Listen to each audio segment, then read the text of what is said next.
morning! It's the main event. I'm your humble host, Stephen McCollum, and you know him affectionately as just a great dude. Boy, do I have stories for you guys. But you also know him as 17-year NFL veteran, 3-time Super Bowl champion for your Dallas Cowboys. Folks, the man, the myth, the legend, Dale Hellestrae is here as well. Good morning, Stephen. How are you? Seems like there's a little stress in the office today. There's no stress today. You're yelling at one of your employees. You're not talking to the other one. What? People are running around like chickens with their head cut off. Who am I not talking to? Well, we'll keep that. You? We'll keep You? that away. That's fine. No, it's just some people have to learn. I didn't yell, first of all. I was making fun of him. Second of all, you don't, right before showtime, you don't go, this is wrong over there. So now we're going into the show knowing something's wrong. Don't know what. Yeah, exactly. And there's nothing wrong with it, by the way. But yeah, you don't do that right as you're going on air. Oh, you don't go, oh, you're wearing that right before the camera flips on. Like, who does that? Somebody that you know pretty well. D-backs off to a stellar start here. We have to talk a little bit about the D-backs coming up today with some of their moves they've made. But I told you yesterday we'll talk a little IFL today as well with the Rattlers, just with Coach Guy after the game the other night. Yeah, it's got some things I talked to Dale about as an offensive lineman. I'm fascinated to hear what went on there. Real quick, because we didn't even touch on it yesterday. Yeah. We should have. James Harden got arrested. Oh, well, yeah. So I read that, and I was like, yeah, I'm not surprised. But I was kind of surprised on why he was arrested. Okay. It just doesn't seem like a guy that walks around with a gun, but apparently he is. That or did he get pulled? Again, what are you doing out at 3:40 in the morning? You know what James Harden is doing at 3:40 in the morning. He's at the strip club. He's probably on his way to early services, church. What I don't get is why he doesn't own strip clubs by now. Or at least own one. Why does he keep going to them and spending all that money? At least own one. Own them, right? Like, don't at some point you just invest in something you're at all the time? That way all that money you spend going right back into your pocket. Yes. And your buddies spend their money and it goes right into your pocket. Yeah, I just don't, in Houston, of course, so I just don't. Anyway, the judgment of that guy just baffles me. I saw that yesterday. I was like, we didn't even mention it. We can move on. Because I think it's dumb. Yeah. That's not why I didn't mention it. But, Mondays are always busy with championships being named over the weekend and stuff like that. But I just don't understand James Harden. I think that's my problem. Am I the only one that is just baffled by James Harden, just on the basketball court, to the beard, to the way he acts, the way he talks, the way he I don't get it, man. I don't get it. He's a weird cat. He's a weird cat. I just don't get it. He baffles me. What's he, mid-30s now? Yeah. Oh, it's got to be, right? I would think. Yeah, he's not pushing 40, is he? I would just wonder how old he is. It's like, hey, you're 21, 22. Yeah, you may be out till past midnight a few times, but man, you're getting your mid-30s. Dale, he lives at those places. Well, you can go a little bit earlier and leave earlier. No, not James Harden. He's got to be there at 2 or 3 in the morning. What good is going on at 3 o'clock in the morning? That's when the real ladies are there. He might be getting his running in, for all we know. You think he ran to the club and he was about ready to run home? You think that's what's happening? Oh, goodness. Yeah, in Houston, no less so. Unlawful weapon. What does that even mean? Just one not registered, or is he walking around? He's 36, by the way. 36. Yeah. Or so was he? Was he just walking around with an unlicensed one, or did he have like a bazooka or something not allowed? Like, what's an unlawful weapon? You know what? I'm not even going to go into details on it. That's the question. But you're making $39 million a year. You don't have much longer of a playing career left. So why are you getting into this stuff now? Kind of like what you said. Yeah, James Harden's always, I ask people all the time, what was James Harden like at ASU? Right. And they go, he's a nice kid. Nice kid. Just normal kid. And I'm like, no, there's no way he was normal. Like, you don't just turn into that guy. Maybe you do. Maybe after you win those MVPs for doing that whole step back, travel, jumper thing that he does. And he won a couple MVPs with it. Maybe at that point you just, you know, become something else. Your ego gets too big, I guess. I don't know. But yeah, James Harden. Do we claim him as ASU fans? That's what I want to know.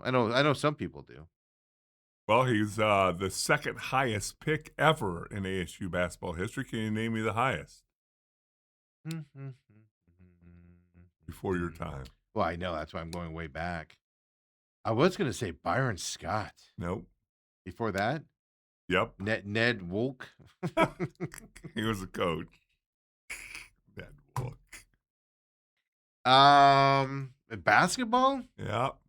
No looking. I'm not no looking at all. looking. I'm trying to, man, before the 70 run and everything? 2 years before, 2 years after I was born. Oh, I wouldn't know that then. Jumping Joe Caldwell. Yes, I know, but I would no idea. Went second. I would say, where did he go? Went second over. Even I could have looked that up, Dale, and it wouldn't have told me. I would have been like, that's not right. Really, I would have thought it would have been maybe those 70 teams and stuff like that. Right. But I know it wasn't anybody sooner because like Diagu and was that? Well, he had Fat Lever, and he was the first-round draft pick. Oh, that's right, he was. I don't know how high he went, but forgot about Lever. Yeah. I don't know why we have to call him fat all the time. Yeah, because he ain't fat. Seems kind of mean. He ain't fat. Well, it's okay to call a guy fat if he's not. What did Harden get drafted at? He got drafted number 3. Was it 3? Yeah, by Oklahoma City. Good for him. I knew it was Oklahoma City. Good for him. When I think of ASU basketball play, I mean, he's one of the better ones that's come through here. Don't get me wrong, but I think of other guys before I think of him. Now, in the college ranks. Now, when you get to the pros, obviously, it's a different story. But is he the best ASU pro player ever? Boy, I think you can look at Fat Lever had a really nice career. Yeah. So did Byron Scott. Is that who I'm thinking of? Byron Scott? Is that the right name? The Laker coach, Cleveland coach for a couple of years. Well, let's see here. I just pulled this up because there's a couple names. It's interesting. No, there's some big names there. Joe Caldwell's the highest pick. He's the second. I don't think he had it. He didn't have as good a career as Harden's had with MVPs. He went on to win a gold medal in the '64 Olympics. Became a multi-time All-Star. Yeah, in both the ABA and NBA. But no, that's what I was going to say. He was ABA though too, right? But but Harden has 2 MVPs? He's a former NBA MVP, multi-time scoring champion. Harden? He was picked 3rd. Yeah. Also picked 4th, 1983, Byron Scott. You mentioned his name. Yeah, so it's hard now, Byron Scott was part of a really good team. But does that mean that it propels him higher than James Harden's NBA career? Well, he also was drafted by the Lakers, who were Showtime. That's what I'm getting at. So. His team, but he was an integral part of that team. He won 3 championships. Yeah, he was an integral part of that team. So that's what I mean. Those would probably be the 2 where I'd go, Okay, so the 4th one you have not mentioned yet. He was picked number 5 in 1975. Probably went on. ASU went to an Elite 8 that year. Yeah, with him. That was all before my time. Lionel Hollins. Ooh. Lionel. James Harden's had a better career than Lionel Hollins. Okay. Although Lionel had a pretty dang good career there. Let's see here. I guess it would come down to how do you equate MVPs and that stuff compared to championship. That's how, and the team you're on. Yeah, well, the championships obviously are a team thing. Yeah, and an MVP is an individual thing. But I don't know if I would I'm equating MVPs higher than like Byron Scott did. I don't know if that's the right way to do it. Well, if you look at those Showtime Lakers, I mean, you have Magic Johnson, you have Kareem. But that's my point. He was an integral part of that team. It wasn't like he was just on the bench and came in for sporadic playing time. He was an integral part of that team. So, I'm not saying they're not going to win championships without him. But I know who doesn't win championships with him. That's whoever team Harden's on. Yeah. The fifth highest player picked out of ASU. He was picked in 2005. You mentioned his name also. Ike Diago? Yeah. Ike Yeah, Diago. he pretty much went straight to the He European leagues. He has the school's all-time career scoring record. I think of him before I think of Harden, at least as an ASU player. I think of him before I think of Harden every day of the week in college. Not Headache Smith. Oh my gosh. I know I got the wrong guy here. The guy that shot like 77, the shooter. Had like 77 points in a game. Holy cow. Mike Bibby's brother-in-law. Oh my God, it'll come. I can picture him right now. I think of him, even though I can't think of his name right now, before I think of Harden as an ASU player. That's what's fascinating about me. It's like, wow. In terms of ASU, not pro career at that point. Yeah. Let's see here. And then the sixth highest drafted player out of ASU, Fat Lever. Mm-hmm. In 1982, he's picked 11th overall. He had a pretty good career too, though. And then you got, Denver a lot, a little bit in the ABA and then NBA. And that's the problem. Does the ABA side kind of hurt right. those old-time guys compared to, And then Alton Lister in 81 was 21st overall. Your boy. You're excited about Josh Christopher, the 24th overall pick. And Mario Bennett. Mario Bennett, who I'm thinking of. 27th overall in 1985. I think of Christopher before, but only because I knew he was a high draft pick for a guy that came here and did nothing. Right. In those COVID years, his potential was there, but I think of him. But so I think there's 3 or 4 guys in my time frame. Now I can't go back to Fat Lever. I didn't see them play at ASU and stuff like that. Even Byron Scott I remember him from a Lakers before I knew him at ASU. But I don't know. I think of 2 or 3 guys before I think of James Harden at ASU's career. Now in the pros, the guy you're thinking about scored all those points. Yeah, Eddie House. Eddie House. Yeah. Okay. I was thinking of Bennett. I was thinking of Mario Bennett, not Eddie House. Yeah, but Eddie House scored that big points. Then okay. According to Sun Devil source, the top 10 basketball players of all time. Yep. Eddie House number 1 at ASU, not including pro career. Yeah. Eddie House is he scored 77 sharpshooter. Yeah. Got to the pros and Fat Lever's number 2. Okay. Byron Scott number 3. I won't argue with those. Alton Lister number 4. Okay. Jeremy Veal. No you don't idea. Remember that name? Yeah. Mm. He's number 5. I don't even think he's in the rafters. Mario Bennett. Yeah. Ron Riley, 92 to 96. No idea. Headache Smith. Headache Smith was a dang good player. Headache Smith is the first player when I was growing up. Was the first player where I went, that kid's good. And you kind of got into ASU basketball as a kid. Was Headache Smith, and then of course, the stuff. And then Steve Beck, 83 to 87. Yeah, don't know him. No clue. And then Paul Williams, who went to St. Mary's High School. I played against him. When was that list? Obviously, compiled a while ago. I don't know if I had joining.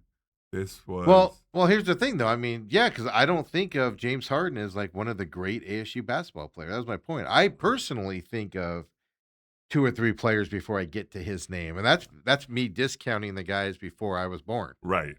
So that's what I mean. It's but then in his pro career, you could argue, was he the greatest out there? Yeah. Like I said, then you got to kind of go this disparate because, like I said, Byron Scott able to win some championships with his team and be an integral part. Right. No championships and an MVP. Yeah, but did he have 1 or 2 MVPs in the NFL? I'm not sure. I think it was 2. Okay. I could be wrong. But yeah, so do you factor that in a little bit more is kind of the question. I just thought it was interesting. I know I just want to touch on it. Oh, yeah. And then you got drunk, typical ASU fashion. Gambling and guns. Wow. So you're talking about Sunday evening and the surprising outcome in Glendale. Yeah. Oh, you don't want to start with Diamondbacks today? No, I'm just kidding. I thought you wanted to talk about that. I'm just kidding with you. Because you're always like, you always leave Diamondbacks till the end. The one day they had a good game yesterday. Yeah. We got to have a Pavin Smith discussion today because isn't that ironic? Because I talked to you guys about this. Now, I'm as negative as everybody else on Pavin Smith. I just have come to the conclusion, and we'll go to IFL in a second. I just want to get this out. Okay. I've just come to the conclusion Pavin Smith ain't going anywhere. They love this kid. He can, dare I say that, murder Torey Lovello's kid and still have a job on this team. Like there's something. I'm obviously being facetious with that. Don't be all. Wah, wah. My point is he does no wrong, no matter how bad he's playing. So I just don't talk about it. I just it's disappointing he's still up here, and all that, and we're gonna play you. Corey talking about Walt Smith going down and what he needs to work. Every time he sends a young kid down, he needs to work on his game here and that. But you never hear that about Pavin Smith. You never hear what Pavin needs to work on. And then what does Pavin do yesterday, Dale? Well, So, you say it's yesterday, I think we did say he was batting 105. Yeah, And you said exactly. that's not a misprint. Yeah, because you couldn't believe it. And then what does he do last night, Dale? So I just want to point out, this job will humble you. 50 points higher one day later. And a giant home run yesterday. That was just unbelievable. He hit that thing out of the moon, man. Yeah. It's still orbiting right now. So I just wanted to point out, we'll talk Diamondbacks coming up, but I just wanted to point out, sometimes this job is humbling. But when I did hear some explanation about Walt Schmidt, he had been slumping. He came in. But he's not 105 slumping. No, Dale. but he if you went over a certain amount of time, his batting average, and he was striking out a lot. But you expect young kids and stuff. I have Tori's comments before the game yesterday. I went and got them. We'll play those later on as well. I'm not saying Walt Schmidt wasn't a guy to go down and work on his game. That's not my argument. My argument is you got him and Barossa on this big league team that he's better than, even though he is slumping. That's the argument. But no, the argument that I heard these guys make, and it made sense to me, was he needs to get regular at bats. He's not going to get that up here. Well, no, not with Gurriel coming back and stuff to that effect. Yeah, and that's the problem. So and Troy's still on his. We're going to call it the high ride here of getting called up. He's going to eventually start slumping himself. All these young guys will do it. Fernandez did it, right, and all of that. So you see it happen from left and right. But we'll talk Diamondbacks coming up. Just this is a humbling game that we play here, Dale. That's all I'm going to say. Last night he hit that, and I went, of course he did. Of course he did. And he almost looked at the screen and said, "That's for you, Steve." Actually, when he hit it, because I was paying attention, but I wasn't paying attention. And when he hit it, I was all, "Is that Carroll?" Left-handed bat launching one out of the ballpark, and I went, "Oh, wow." Did they say that right? Because I wasn't in depth paying attention. But Sunday night, Rattlers game happened there as well. They lost one point loss here for them, and they had the chance to win it a couple times. Couple holding penalties happened and things to that effect. And Coach said some things afterwards. It's been kind of an interesting year with the press conference side of things out there. Drew Powell, of course, gets the starts right now. They've already switched their quarterback. Their defense is playing light out. They held their whole teams down. It's just the offense seems to be a little bit of a struggle, which is interesting because the defense is all new. Now they have brought back Merriweather, a stalwart of that secondary, for a couple years now. They brought him back a couple games ago and stuff like that. But I find this fascinating. Now keep in mind, 1 game loss, frustrating game for Coach. 2 touchdowns called back because of holding penalties. Missed field goal, could have won it. Missed field goal, blocked extra punt, things to that effect. They've even made changes, Dale, to where they changed the kickoff return guy. Normally it's Arlen Bruce. Well, this time they moved it to Ron Brown Jr., and he actually returns one for a touchdown to start the second half in this game. And afterward, I don't have this clip, but afterwards he said it. He said, well, we changed it because we just felt like we were missing some holes and there's some bigger opportunities to get farther down the field, and we were missing them. So we made the switch, and then, of course, Ron Brown Jr. scores the touchdown on the return. So they're tinkering with this team and stuff to that stuff. I got one question for you before you get into because you got all the video and stuff, and you follow them closer now than I do. I know a few games back, Kevin Guy kind of gave up the offensive play calling and was just a No, defensive guy? okay, and I have a clip on that. This is what I want to talk about. I'm just curious if he's still doing that or Nope, it's still the kid. okay. Now, the question I wanted to ask, but I focused on other things in this, and I asked some questions there. Some questions that people might not like there, a little harder hitting questions than other people ask. But I wanted to ask that because earlier when that kid first started, Coach Guy was going through the headset and telling him, checking with him on plays and stuff like that. Coach Guy said something, and I believe I have that clip here, talking about play calling on the offensive side and what needs to be looked at on it. Now, keep in mind, this is off of they had a bye week. After a loss. A very frustrating game. Oh, no, they won. They won before the bye. They won that game, bye week. Was that after the World Cup? Yeah. So they won. Oh, they played one game after that? Yeah, so one game, bye week, and then a 1-point loss where 2 touchdowns were called back. They should have won this game. And then they should have won it field goal at the end, blocked extra point, which obviously would have made it, would have made it an even game at that point if you would have made that extra point, all of that stuff in there. So, frustrating game. And if you don't know Coach Guy, he wears his emotions on his sleeve. No doubt about it. It was funny. We were walking. Happy or sad. On a side note, we were walking down there, and Autumn's all talking to me, and I'm all, shh, because Coach Guy walks out of the locker room, and he's pissed. And his wife, his wife stands on the side and waits for him to come out. He goes over and talks to her, and he's just, as he walks up, looks at her, just gives her a kiss, and then turns around and walks off, and he's just grumbling the whole way off. And I was like, Autumn, shh, I want to hear what he's saying. So then she comes in the media room, and I go, deep breath, right? You could tell she was just like, but he wears his emotions on his sleeve. He really does. It's kind of it's good. It's an interesting coaching dynamic and now there's enough turnover in this league. If this was like the NFL, I wonder how that would work over a bunch of years. Yeah. If just wear you down and stuff to that effect, right? But he does come in there late in this game. They were down, I believe, by 2 at this time, and I asked this question because he likes to do onside kicks, which the crowd boos him when he does it. And he gets mad sometimes. And he gets mad a lot, and people let him know. And he talks back to him, and he talks about it. He does onside kicks a lot to switch the clock, and even if they score, you get the ball back faster. Stuff. Right. They're down by 2, and he decides to kick it. So I asked him. I said, "Why no onside kick in that moment?" This is the no onside kick one here, guys. Go ahead and play this. Why not? Well, we hadn't hit a deuce all day. We had 3 timeouts. They're a running team. We knew they were going to run the football in that situation. We made a tackle behind the line of scrimmage, got to save one of our timeouts. Then they threw it the next 2 plays incomplete, and they kicked the field goal. So I thought, situational-wise, we played it as good as we could play it. We drove down the field, we scored. There was a penalty called. Again, shows up always here in big games at the end of the game. He has pointed that out for a number of years. Well, playoffs specifically, Dale. Yes. Am I not wrong? Well, that's why he says big games. I wouldn't necessarily consider Fisher Freight in middle of June a big game, but it was one of those playoff type games. Yeah.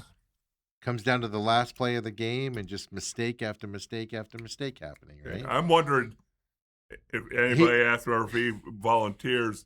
They were legitimate calls or they weren't legitimate calls? Oh, no, they were. Oh, no, they were. They were? Okay. So it's not like you're going, come on. Dale, the refs threw the flag and I went holding. Because Autumn charged the penalties, which some games she's writing a lot and some games she's, staring at the ceiling waiting for a penalty to be called. And everything, and like that flag was thrown, I go, it's on us.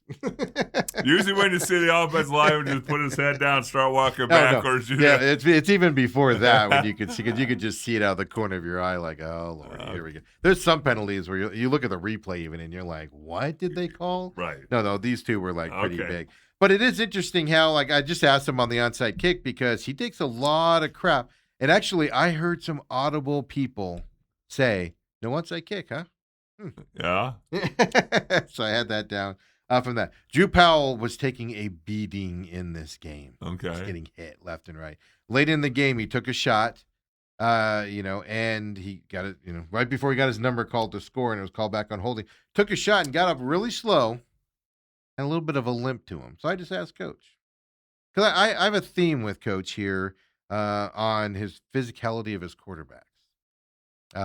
They like to get physical. Drew not as much now, but he will take the hit, but he doesn't look for it when he's running now. He'll go down now instead of looking for it.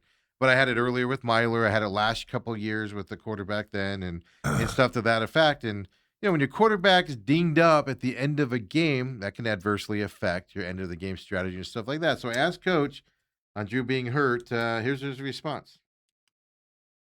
On Drew hurt, guys. Sorry. Roll with this here. I have them out of order for these guys. It's football. He's got to play. Part of the game. Injuries are a part of the game, so you got to suck it up and play. I just got Dale's thought on that. I mean, he's not wrong to a certain extent. But this was my problem with, like, the Rams back in the day with Kurt Warner was. Kurt Warner had a longer career. But their philosophy was, you stay in there and you take that giant hit from the guy and launch it 60 Well, the yards down Rams' the field. offensive philosophy was, we're going to flood every zone. We're going to send all 5 eligible That's what I receivers mean. out. Yeah. But And my point is, you got to protect your quarterback. And there's going to be a guy coming free, and the ball better come out before the free guy gets there. And that's kind of what I think about. Fisher's Freight was sending their linebacker and drilling Drew Powell. Now, Drew Powell's a big dude. It wasn't like he was flying through the air or something like that. But at the end of the game, he got up slow, limped over to get the play call a little bit. Critical part. Now he ended up, running it in for a touchdown call back because of holding, it was a 1-yarder or whatever, and stuff like that. But I just wonder what the player's perspective is here when the coach, like, hey, suck it up, get out there, do it. I know that's a big calling card for Kevin Guy ever since I met him, 15 years ago. He wants his guys to be tough. And contrary to most coaches, he wants his quarterbacks to be tough because he thinks the rest of the team follows the quarterback's lead. Yeah, he Now, loves that physicality. Again, him and I have gone around and around because there's been games in the past where, just so if you've not watched indoor football, there's 3 defensive linemen, 3 offensive linemen, a linebacker, and a running back. You can choose to send the running back out in a pass pattern. They can decide to bring the linebacker. That means there's 4 on 3. That's not good odds for the offensive line unless the ball's coming out immediately. Yeah. Unless the ball comes out fast, Yes. you get to the quarterback. You're going to get hit. Because I've seen the Rattlers do that to other teams to where time after time after time, they have to line up 5 yards behind the line of scrimmage. Quarterback's thrown from 10 yards behind the line of scrimmage. It's a 15-yard sprint to hit the quarterback. Yeah. And, that might happen once, twice. It was noticeable in this game. And then you got to figure it out. You got to make an adjustment. Yeah. Which they did. Don't get me wrong. It wasn't every play. They did it. But it's like you abandoned it and left your pal to be there. And my argument is as the game goes on, I don't care how tough you are. You get worn out as the game goes on as you're taking those hits. And Steve, the other thing is, because I put my offensive lineman through this every year. Because, quarterback gets hit, gets thrown around, gets bumped on 1, 2, 3 plays in a row, and then the next play, it's a clean pocket. Yeah, but they're jittery, right? And they're going, and their linemen are going, well, why didn't he throw that accurately? Okay, we're going to put this drill in. You're the quarterback. You're going to stand 7 yards behind. One time somebody's going to smack you from behind, and you're going to throw the ball, and next time maybe he's going to smack you from behind. Yeah. It's human nature. You're like, okay, I just got hit the last 3 plays. Oh, sorry, folks. My bad. I got hit the last 3 times, and I'm kind of expecting it, and I didn't. But your mind's going, when's that hit coming? Yeah, exactly. Yeah, you get fit, especially in indoor league, right, where it comes into that. And that's all my question was on it, and I get it. I get the physicality side of it. But like I said, I don't know if I'm sitting in there as a quarterback. Now, you got toughness. You made it through the game and stuff like that. But at some point, you got to be like, is anybody going to block this guy that's hitting me? Right. I know I'm doing my job, but for the love of God. I just wonder how that works out from that side. Richard Opert asked him about their playoff situation right now because, they're in the playoffs right now, but, they have, I'm going to call them easy games coming up, right? Except for San Diego. They do have them on the schedule in San Diego here. They should make the playoffs, but there's other teams have some hard games coming up for them. as well, like San Diego. So Richard asked him about the playoff situation. Here's what it is. Playoff fans, if you want to see some playoff. I don't know about win out. I think we're in the playoffs, but to get a home playoff game, we're going to have to figure something out. That loss hurt. I mean, that puts us at 4 losses. San Diego's only got 2. They got to play us, and they got to play Vegas twice. So a lot could happen. A lot of football left.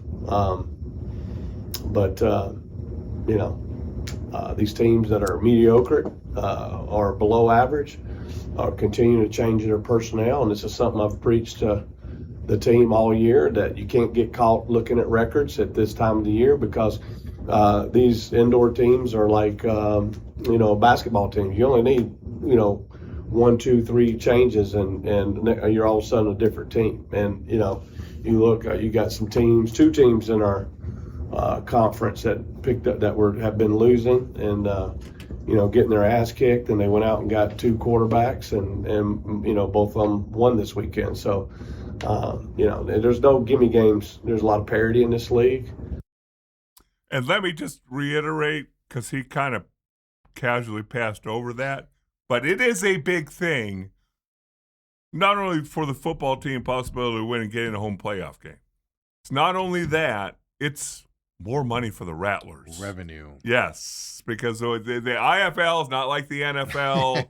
it's completely different. They're not road home splits and especially all that. For the Rattlers, because they have the biggest. I think they're still leading the attendance. They always usually are 1 or 2 in attendance in the IFL, so it's even a bigger deal for them. So you get one more game, and usually you get close to 10,000 fans there at a game, and. So right now, Vegas is 9-2 overall, which is hard to believe the way that they play, that they've lost 2.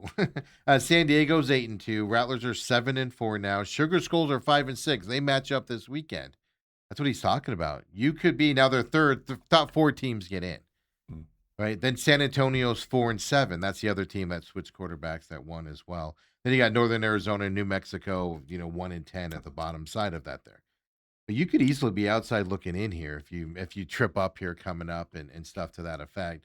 Now, on the eastern side, I was telling you, I think the winner's coming from the east. Green Bay's already clinched a playoff spot. They're 10-2. Jacksonville's 9-2.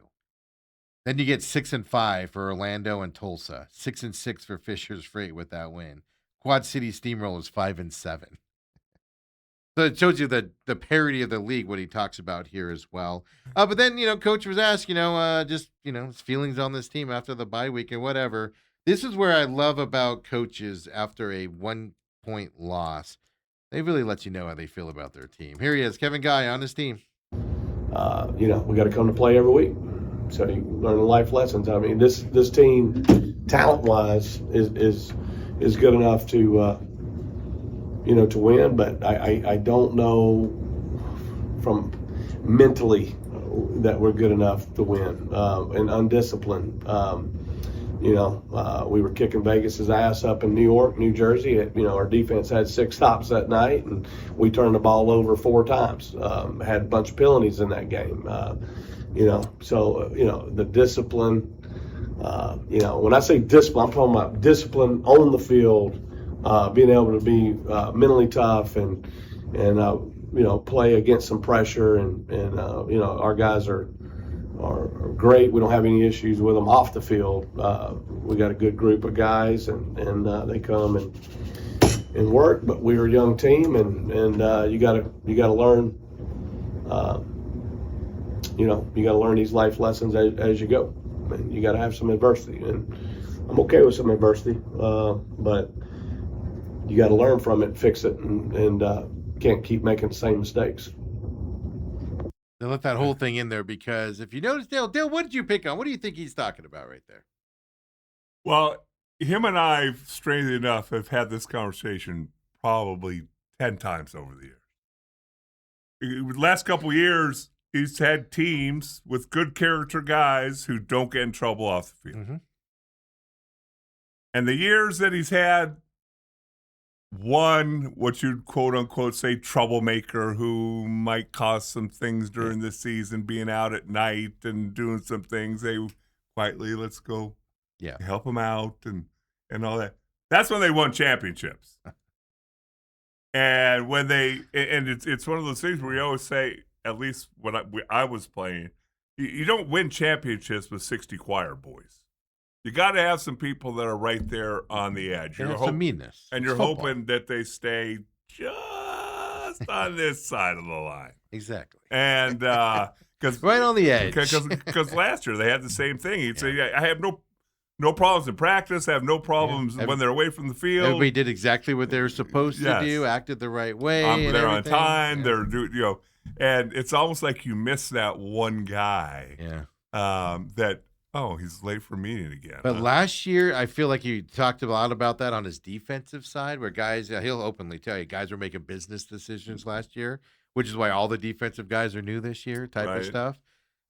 He's talking about his offense right there. Yeah, he ain't happy with his offense at all. Well, I'm going to tell you, I'm absolutely shocked that he hasn't taken over the play calling duties again. Well, wait till you hear this part coming up. But no, this is kind of what I'm getting at. You're picking up to what I'm getting on here. Well, before I'll put it this way. I'm skeptical when people give up on things when they've done it a long time. Like if it's like a head coach is calling the play calls and all of a sudden, what do? I'm giving this to somebody else. It's because it's sucking. And they don't want it attached to them. Usually that's the case. Because then they get a buffer a little bit. Not that Kevin Guy is going to get fired because of this or anything, but I don't know how to solve this offense. You're a kid. Good luck to you. I'm going to focus on the defense over here. It'd be like, and because he's coached all as long as Andy Reid in one spot, and be like Andy Reid halfway through the season going, here, hey, youngin. Yeah. You call the play. And it's not because the offense is running and rolling and setting records. Yeah. So I do kind of find that interesting. But I asked him about offensive line issues. If you don't know, their center last year, middle of the season, gets hurt. They have to put a new center in. This year, their center gets hurt in New Jersey on those games. It's been 2 games now with this new kid in there. I hate to put it on the new kid, but there's something missing there, and I don't know how else to phrase it other than, is there a chemistry issue, whatever. But first, this is the offensive line issues one, Kobe. Let's listen to what Coach has to say about these problems. I don't remember seeing any bad snaps tonight. By the way, there were bad snaps. Obviously Mike was doing a great job for us at center, and but it's 2 years in a row that he got hurt right in the middle of the season. We'll start looking at, I'll have to see the tape. I mean, from what I don't remember anything from a snap wise that jumps out. I mean, there might have been some, might be involved in some holding calls. I don't know. I do think it was, we had a block, extra point, field goal, whatever it was. And I think that was over our center, but I got to see the tape. I'm also. Yeah, I mean, I was not expecting him to go to that way. I was asking about the chemistry. Is there a chemistry issue here with the new center in there? Right. And, I don't remember bad snaps. So Drew Powell's having to go down for snaps, up for snaps. It's not always as bad, but you could tell. You notice it right away. It's not here every time. No. Like, it's got to be there 99%. And Drew Powell's a tall dude, so when he's got to go down for one, it's obvious what happens and stuff. Throws the time in the whole playoff. Yeah, well, exactly. It's kind of what I was getting to with the chemistry side, and he went that way, which tells me something there too, Dale. He knows that there's an issue here. I'm not saying it's a talent issue with the kid or anything like that. I'm not doing that, but he knows there's an issue here that's throwing stuff off possibly, and Drew did throw the ball late a couple times in this game. And the interesting thing would be if you could go back, which you could, but if you wanted to go back, what's it based off of a snap that Drew had to adjust to, and he had to take his eyes off the field for a second. Right. It'd be interesting to see. But I was asking more about the chemistry side of it, and this is where I want to get your opinion on this here. So I followed up with him there and kind of steered him to where I wanted him to go. Look, the 2 guys on the right and left of the center. Does that throw them off with the ball being snapped? If there's issues on the center side, are they now going, well, I got to watch this gap because he can't get there? You start to focus not on what you're doing. You're having to focus on what he's doing as well to try to help him out. That's kind of where I wanted to lead him towards. So I asked him more specifically about that to get him into this. Here was his response, Dale. Football's blocking and tackling. These guys have been playing football for many years. I mean, I don't know that you got to have chemistry on the old line. They just got to take their steps and play with technique, fundamentals, I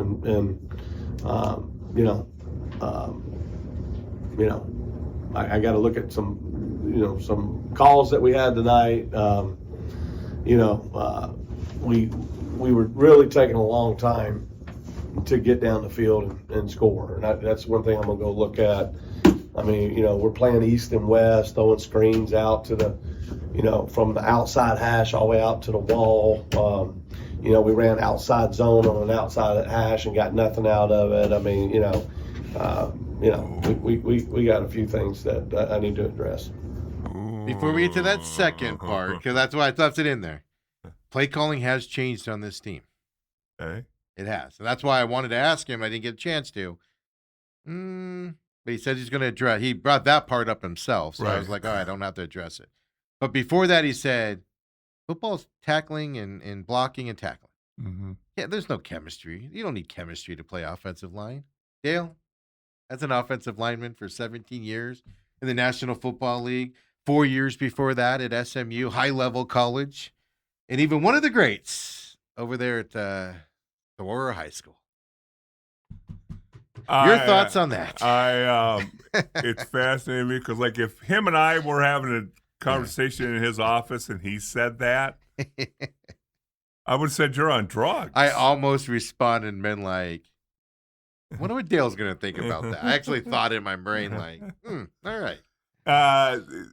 I can promise you there's a reason why when lines stay together year after year in the NFL, obviously you can't do that in the Indoor Football League, the better they become. Because there is such a thing as there's so many double teams, and you got to know how the guy to your left is going to block it. And he's got to know that you're going to be there. And I've always found it fascinating because whether it's slide protection, whether it's running slant or zone or whatever you want to call it, I got to trust the guy. If I'm the guard, I got to trust my center coming with me. If it's going the other way, I got to trust my tackles coming with me. And if you just throw mishmash people in there, or they don't like each other, or they don't know what the other guy's going to do, no, that definitely puts strain on your offense. Doesn't it also just come down to one guy is half a yard behind everybody else?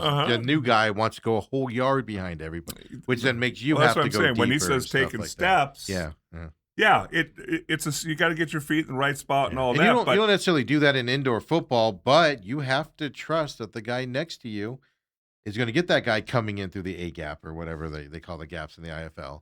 You have to be prepared that he's going to be able, and if he's not getting it, then what are you doing? You're watching your outside guy and paying attention to the inside guy, and then you get beat someplace. I'm just telling you, I've been on offensive lines where the guards will say, "Oh, I didn't get the call." Yeah, you did. You just either weren't listening or you blew it, whatever. And then that just starts a whole snafu on your offensive line. That happened in Buffalo when I first got there. It's like, you're running a combo block with the right guard. You make the call. He should know what's going on, but you still make the call, and then he doesn't do it, and you both look like idiots. Yeah. And then you're watching film. Oh, I didn't hear the call. Every fan's going, oh, guys, 70's a moron, and you're like, I did my thing right. Right. I got blown up because he didn't do his thing. And then I've been on offensive lines where a guy makes a mistake, and he said, "Coach, that's on me. I screwed that up. I screwed my stats up. I screwed the call up, whatever." Yeah. And then you move on. And it's fascinating that he says, I don't think chemistry is important. Yeah, I was shocked by that because that is 90% of what you hear around offensive line. Yeah. It's all about the chemistry. You got to trust your guy to be there. Now it's a press conference. He probably went in to watch the film and then went in and went, I'm a novice. I'm not. He's forgotten more football than I'll ever know. But I've noticed not just the snap issue, kind of throwing stuff off, but I've noticed that the offensive line is not as crisp as it was earlier. They're all of a sudden, 78 Slaughter. He's not 10 yards downfield blocking like he was earlier he's only 5 or 6 yards, 4 or 5 yards down the field block because he's getting down there late or something to that effect. I've noticed that the last couple of home games, which the last 2 games have been at home as well, which is in line with that. So I found that interesting. But then the other side of it is, He ain't wrong. I chart every game. I know they do it on there, but I chart it right, left, and stuff like that. There are a lot of plays where I have to go, was that a running play or was that a passing play? Right. Because are they throwing it out to the guy? Are they pitching it to him behind the line of scrimmage? Is that behind the line? This week specifically, I have to sit there and think, was that a pass or was that backwards? So then it becomes a run. And you're like, huh. They're doing a lot of side-by-side action and not going anywhere on it. Right. So the play calling has changed also, and you saw him say that. So, interesting. Do you think he's back on the sidelines making the offensive play calls coming up? Well, it's either going to be one of two things. Either he's going to have a long week standing right behind whoever's coaching the offense. But he can talk to him and give him the plays in the game. He can to keep, to keep the looking like the new guy's still calling plays, but he's not. And that's the question. I don't know if we get the answer to, even if we asked it. Of, all right, well, are you sending those plays in? Who's doing those plays? But I've noticed a very, very visible change, and there's nothing wrong with it. Arlen Bruce IV he played at Iowa, and you get the ball in his hands, man, and he's special. He will make guys miss. He will make guys miss that hit him, and he'll just bounce off of them. So I can understand wanting to get him the ball in the open space. So you throw it out to him and then let him do his magic. It's like all the time now. Well, I was going to say, when you say space, number one, there's not a whole lot of space in there for Blake. Secondly, kind of depends on the defense they're running because that space, if you got press coverage on that side and you throw the ball, by the time the ball gets there, DB's there too. And one thing I brought up yesterday, kind of alluded to it, is a lot of times these games can be boring. And it's kind of weird to say when it's an 82-81 ball game. Yeah. But when you're scoring every pass play and you're scoring, you're just like, all right, anybody going to play some defense here? Right. That's the Rattlers style of offense. It has not been their style of offense last couple of games. It's been methodically drive down the field because they do that side to side. And then all of a sudden they'll go 5 yards deep, get the first down. And then it's side to side again, or run play. They're running outside instead of up the middle now and stuff to that. So they're taking a long time to score if they go down and score. And what hurts them is they drive down the field, miss a field goal, turn the ball over on downs, and you don't score, but you have the ball in their league. 3 minutes is a long time. And all of a sudden you don't get points. That hurts you in the long run from that perspective. Well, you almost wonder if they're trying to protect the new center. Well, that could be the case, too. We're going to run outside. We're going to get the ball out quickly. Not throw the ball down the field where the big plays come from. I hate to pick on the kid because, nothing tells me he's not good. But, look, it's, you get a new guy in there, and it's to me, it's noticeable on the sideline. It's just ironic, and that's, so I had to lead him to some of those answers. But started alluding to that a little bit, like Richard starts off the press conference, Richard Opert, legend in this game. And he kind of started alluding towards that. So it was on his mind. So then it's easy to just ask those questions when he's already thinking about it and stuff to that effect. But I just wanted to get your thoughts. No chemistry on the offensive line's needed, Dale. At all. Kind of disappointing. Go out there and play. Yeah. Call him later and yell at him, would you? When we come back, we'll keep it rolling. Bruce Cooper's in the house. Coop! Let's get him in here. We'll do a little short segment here with Coop, and then top of the hour. Have him for the whole hour there as well. We got to talk Diamondbacks. Can Coop talk for an hour? I don't know if he's got. I don't know if he's got that stamina at his age anymore. Really, I was gonna say, yeah, because he will talk for 2 hours if we let him. That's the problem. We got to cut him back. Come on back, folks. The main event.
And we're back here. Main event.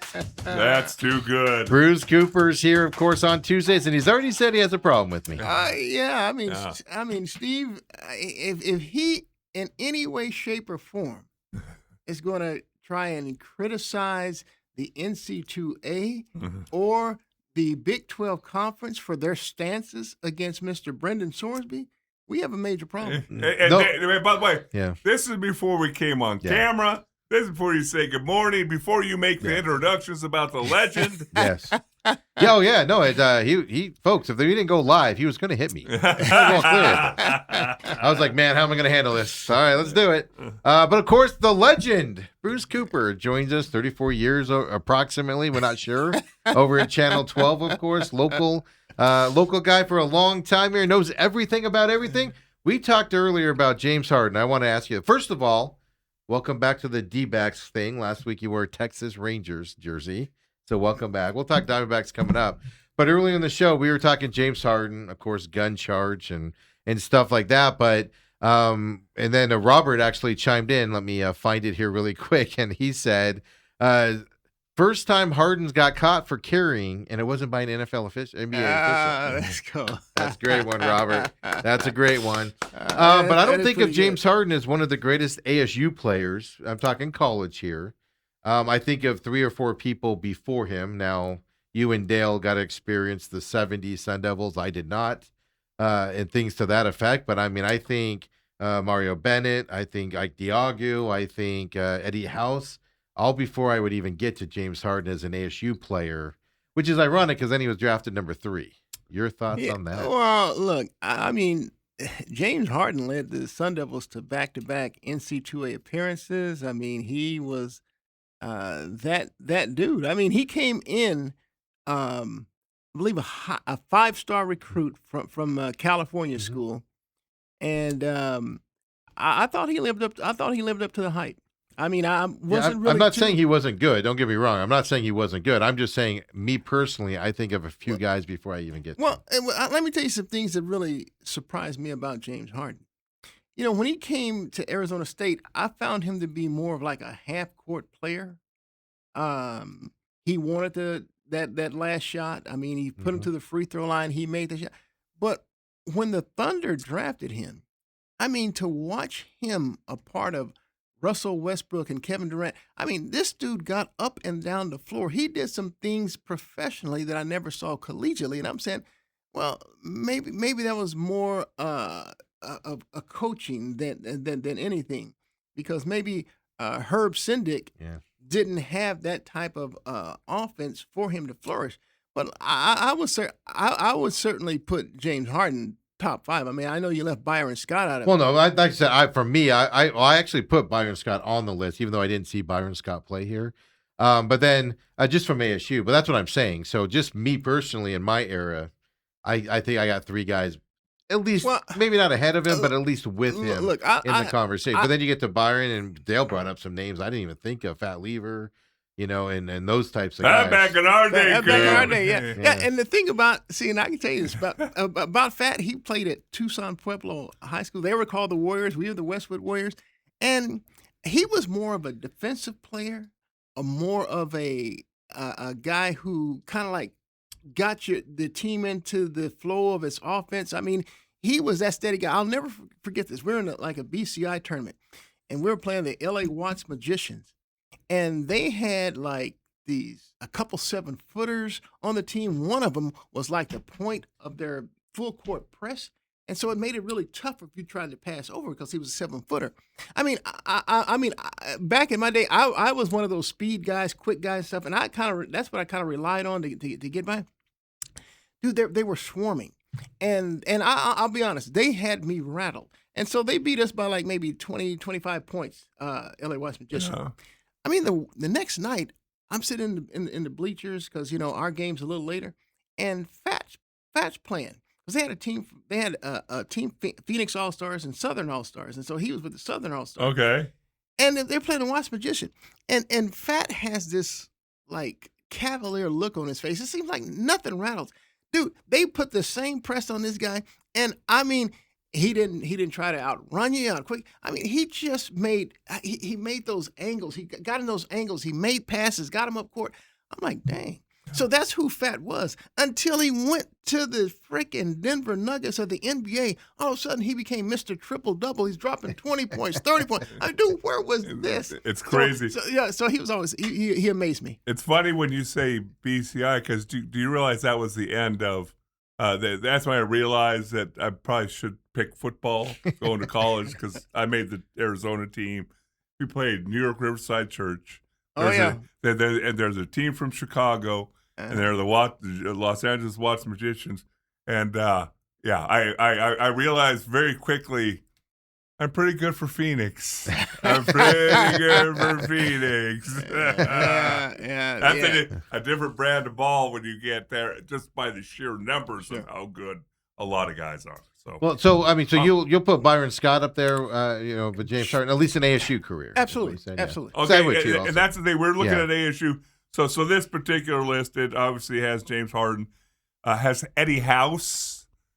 Talking top 5. Hey, look, Eddie, right? Eddie was a shooter. I mean, I remember he had a game where he dropped 51. I mean, when he got hot, he was special. Right. But he was so short and things like that he didn't really impact the game on both sides of the court. So I would put him more in an elite scorer, a different category. Even though he's got his jersey up and deservedly so. But if you're going to start, I would never confuse Eddie House with a defensive. Player, so if you're going to start doing that, then just limited to maybe a Mount Rushmore. Eddie, I drop him just because he wasn't that two-way player. Another couple names that are from back your and I era: Byron Scott. 79 to 83 at ASU. Alton Lister. Hey man, I'll never forget Alton Lister. We were playing pickup. Dude came down with a rebound, throwing elbows. He caught me here, man. Dude separated my rib cage. I couldn't raise my arm for like maybe three weeks or so. I'll never forget it. One other name that does not ring a bell with me. Kurt Nymphius, Sam Williams. Nymphius, I remember him. Jeremy Veal. Oh, Jeremy Veal could shoot. I mean, he was in that. I believe it was the Rob Evans era. It had to have been Rob. Early 90s, 94 to 98. Yeah. Jeremy could shoot. I mean, he's what I call a professional scorer. Okay. And then the one guy that I did play against on this list, they have him ranked at 11. Paul Williams from St. Mary's High School. Yeah, Absolutely. He's a year ahead of me. I played him as a junior. Yeah, and it's just some of these names. Matter of fact, Paul played with Fat and Byron and those guys on that, and I think that's the last really great ASU team. I think they were like maybe 26-6 or something like that. They had a really gaudy record. They were pretty good. And so, I mean, that was a list there. But then the big question was, it's ironic that I knocked James Harden down on the college career, but is he the best ASU player going to the pros? Well, I'll put it to you like this. I think he's a first ballot Hall of Famer, and I don't know that ASU has any alumni from that basketball era that is in the NBA Hall of Fame. Okay. So if you base it just on the totality of his career, both collegiately and professionally, I think James is going to be number one. Because I truly believe, based on his sheer numbers that he's put up alone, he's a Hall of Fame NBA. Well, that's what I told Dale. I said because I think highly of Byron Scott. Sure, but obviously an integral part of that Showtime Lakers. But he had Magic, Kareem playing with him. Karambis. I mean, come on. But no, he had some talent around him. But he worked as a team, and he was an integral part of that team. And then you got the guy like Harden, who can't win anything. No team can win anything with him on it. But as an individual, he's really good. So where's the trade out there? 3 championships or whatever it is, 4 with Byron Scott with the Lakers. I think he had 3. 3, yeah. And then and then James Harden, and MVPs and and his stats there, but an individual player. So where do you kind of look at that? Yeah. But once you get to the Hall of Fame category, like you said, I mean, then it's like obviously one's better than the other. Yeah. See, here's a problem with Byron and relative to that. When you look at start measuring those championships, that Lakers team, Magic, Kareem, Worthy. Actually, I forgot about Worthy. They're all NBA Hall of Famers. Yeah. Byron is not. Yeah. So then you have to put him in that category with Michael Cooper and Rambis, where they were very integral parts. Oh, he's better than of the Rambis team. was. Oh yeah, well, there's no question. Look, Come look. on, let's not be Hey, insulting. you know, I'm gonna tell you guys this. It's hard for me to take Kurt Rambis serious. Because we at Channel 12, you know, we had the Suns Jam Session show, and we just used different personalities. It was with Cotton Fitzsimmons, with Charles Barkley, with Penny Hardaway, with Jason Kidd, and yes, with Kurt Rambis. And I'm telling you, this Rambis, he did a lot of goofball stuff for us. I mean, just look. There is a stretch again where he was just pretty much a bench warmer for the Suns. So we did a skit on his show where what does Rambis do to keep himself occupied during the game, because he's not getting in. So before the game, I mean, we stopped at like a Circle K. We bought a bunch of just candy, licorice, and he's taping them underneath his seat in the bench. I mean, he just did goofy, stupid stuff. He was a different cat. He was, and then I tell you, there was one that I really loved. Still is, I'm sure. We're acting like you killed him off, but yeah. He went golfing with Jay Taylor, so it's kind of like his off season. You know, he got a lot of off downtime, so they were going to shoot some golf. So. Just him and Jay Taylor, they're dressed in fatigues. They go into the golf shop, expecting to get guns and rifles and stuff. And so they're trying to figure out how they can use a club and a golf ball. They thought it was primitive. And they're just, the bunkers and stuff like that. I mean, I just can't take Kurt serious. He's the general manager up top, and I can't take the dude serious. I didn't know it went to those levels. I knew he was a silly dude and stuff like that. I've heard the stories with Pat Riley amazing. back in the where Pat Riley would just stare at him sometimes and just walk off and stuff. Yeah. Robert says, "Isn't the Basketball Hall of Fame not the NBA Hall of Fame?" Yes, basketball. Your total accomplishments and. But they're not. But that's not in it. Yeah. Well, that's just what I said. If you look at the totality of their career, which includes, the NBA. Yeah, but then you also got this era where James Harden perfected. I still hold it against him. Perfected that step. That giant step back three. You're driving Kick forward. Your leg out. And all of that. And I still hold that against him. I think Coops. I've always said I was doing that back in Westwood back in 1978. Hey, let me tell you something. There was a period where James was just an assassin. Yeah. But yes, when it came playoff time, him and Chris Paul are two dudes that I could never figure out at playoff time. Yeah.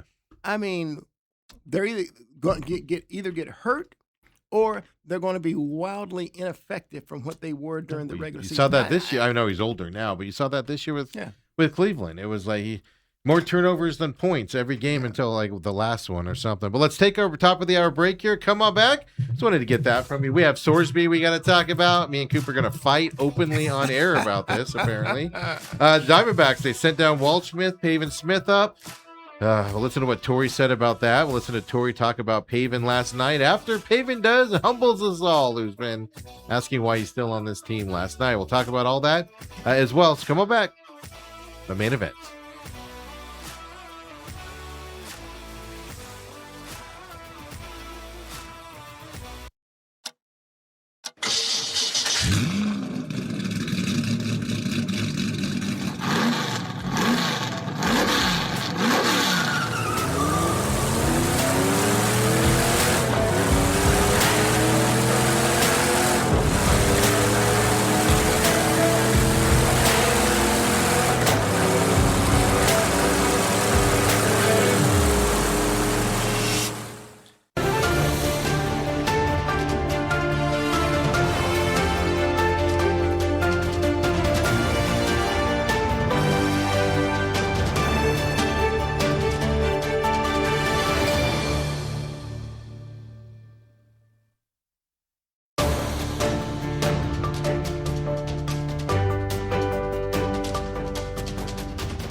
And we're back here, main event here on this Tuesday. The legend, as we call him, he doesn't like it. But you know what? He has to put up with it He here. acts like he doesn't like it. Steve has it right. Steve has it right. Yeah, that's not what you're texting me every day. Stop calling me legend. I'm not coming back in.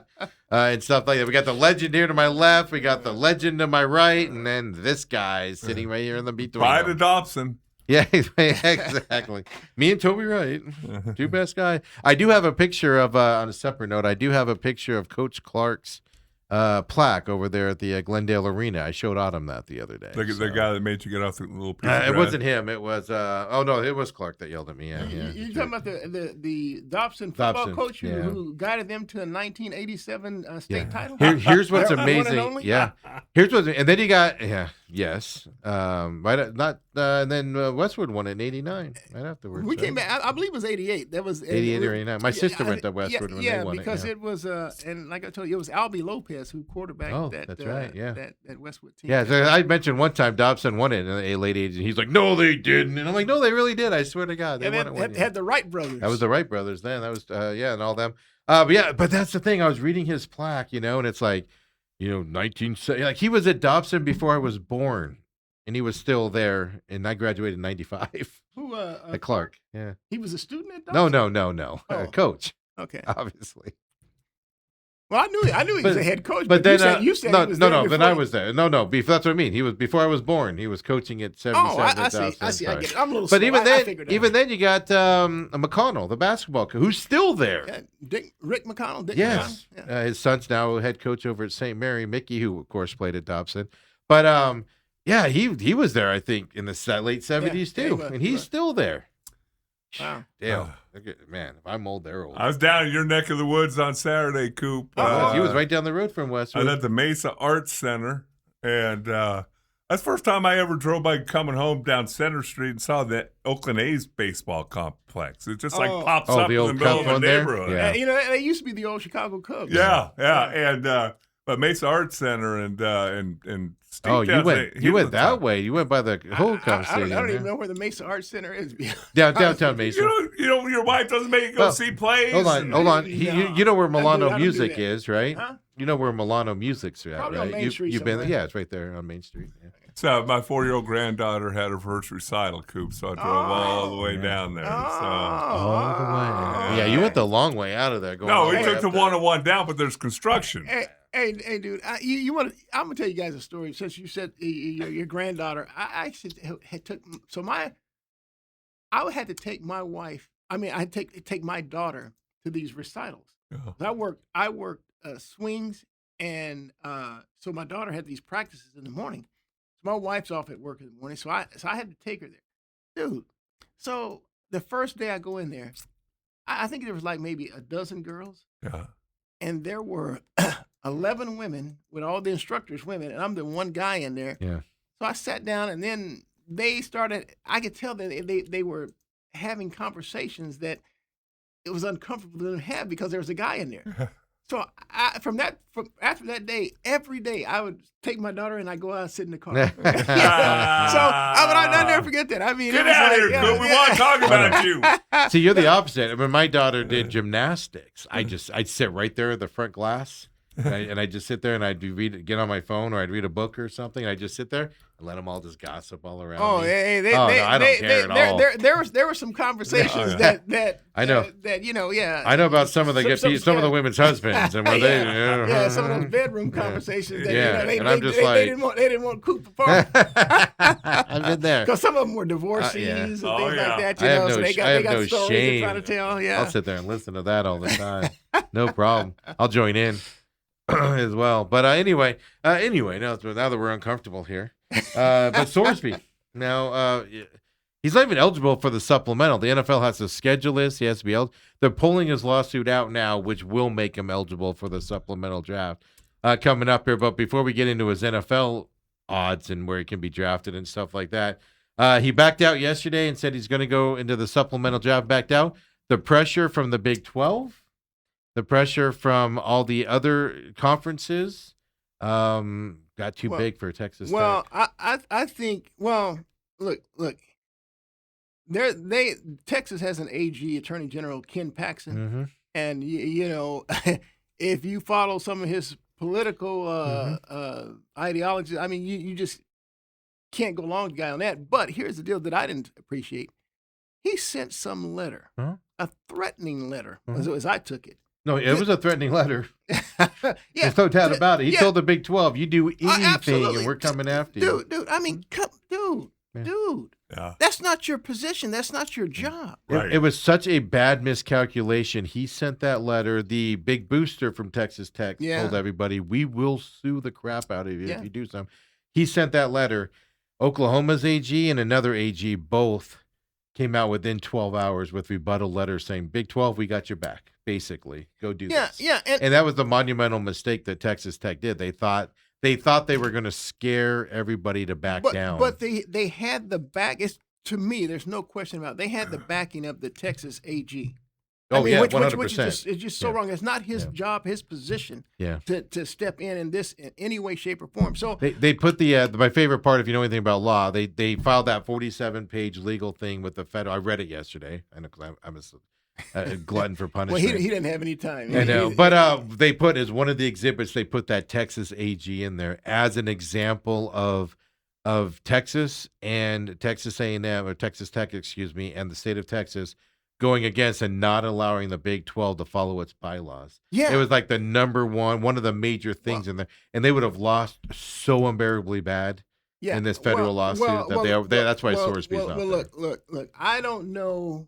I wasn't going to put it against Texas Tech. I mean, obviously, there's some powerful, Texas Tech had the backing of some powerful people. And they were prepared to use it. Yeah. And so I like the fact that the Big 12 met and they wanted to challenge the Texas Tech ruling, you know, and want to stick to their bylaws. I mean, they're citing the Sherman Antitrust Act. They were going to come down with something hard on Texas Tech, and Texas Tech went the legal route and had to back down on it, which I think is phenomenal because I didn't think the way the Pac-12 fell apart, you know, was, you know, like Michael Crow and, you know, everybody trying to force stuff into things, and people were just like, we're out of here and stuff to that effect. So that doesn't always work, and the Big 12 stuck together in this. And I think it was the right thing to do. You know, the Big 12. I mean, even for the NCAA as a whole and the Big 12 as a conference, there's something called integrity. Mm-hmm. You know, and for the sanctity and integrity of both the NC2A and the Big 12 conference, I applaud Brendan Sorsby and whoever his support people are who said, hey, man, we may lose this and you'll miss a whole year. Why don't we just go to the supplemental draft now? We'll put it. And he said yes. And here's the deal. And you best believe the Cardinals will probably be in the conversation for that. Let me tell you something. They should be. I don't pretend to know the law. I don't care about the law. I know the law can be broken, and if you have the right guys behind you, you can get away with it. I didn't even think about that. I'm thinking about Sorsby, one dude in this whole turmoil in college football and on him. But it's his fault, Dale. I'm not saying that it wasn't his fault. I'm not saying sins. I'm not saying that it's not his fault. But what I'm saying is, I don't think I would have even cared as far as he did because of all the scrutiny. I would have skedaddled 3 months ago. Well, doesn't this hurt us? The way it's been drawn out, doesn't this now hurt him? Some teams won't want him because it all came out, right? No. And look, there was no question. I mean, when I read this Texas judge who says, oh, it could cause irreparable harm for the guy, and look. So we're gonna let him serve that 2-game self-imposed penalty or ban by the school, and yet he's going to have to continue with his therapy for substance and gambling abuse. Yeah. Oh, I thought it was alcohol and gambling. Yeah, just gambling. Okay, gambling. Okay, and we don't know about the alcohol. Dude, are you high? I mean, come on, look. Every player is subjected to this, and so you don't want your league or even your conference compromised by saying, look, okay, there's rules. Look, kids out there, you can get away with breaking the rules, and yet you don't really have to have any major penalties behind that. They legalize gambling with this deal. Go gamble all you want, and you can get an injuction and play the whole year. Yeah. It's just so many things wrong about that. But here's the thing that I have an issue with, Coop. Love to get your take on this. We've all known, you've known, Absolutely. I was part of it, that college sports is unscrupulous. Players got paid in college when they're not supposed to get paid. I know it's legal now, and there's a certain amount. It's almost like the unwritten rules of baseball. You can do certain things, but you can't do certain things and all that. But I think this has became such a public outcry that there's no way he's winning that case, and he's going to move on now. Yeah, and I think that was smart on his part. And like I said, it saves both the NC2A and the Big 12 Conference. They can still go forward and say, hey, we will not be compromised. But they can give that, because the minute that your integrity is compromised, man, you've lost a lot. Yeah. Well, the other side is I believe this was going to turn into a deeper fight if this would have continued. He played at Cincinnati for the last 2 years. What conference is Cincinnati in? Big 12. Big 12. So how can Cincinnati, I brought this up yesterday, Cincinnati's going to vote against Texas Tech when Texas Tech is going to say, well, he played at Cincinnati for 2 years. That was allowed. Yeah, why isn't it allowed here?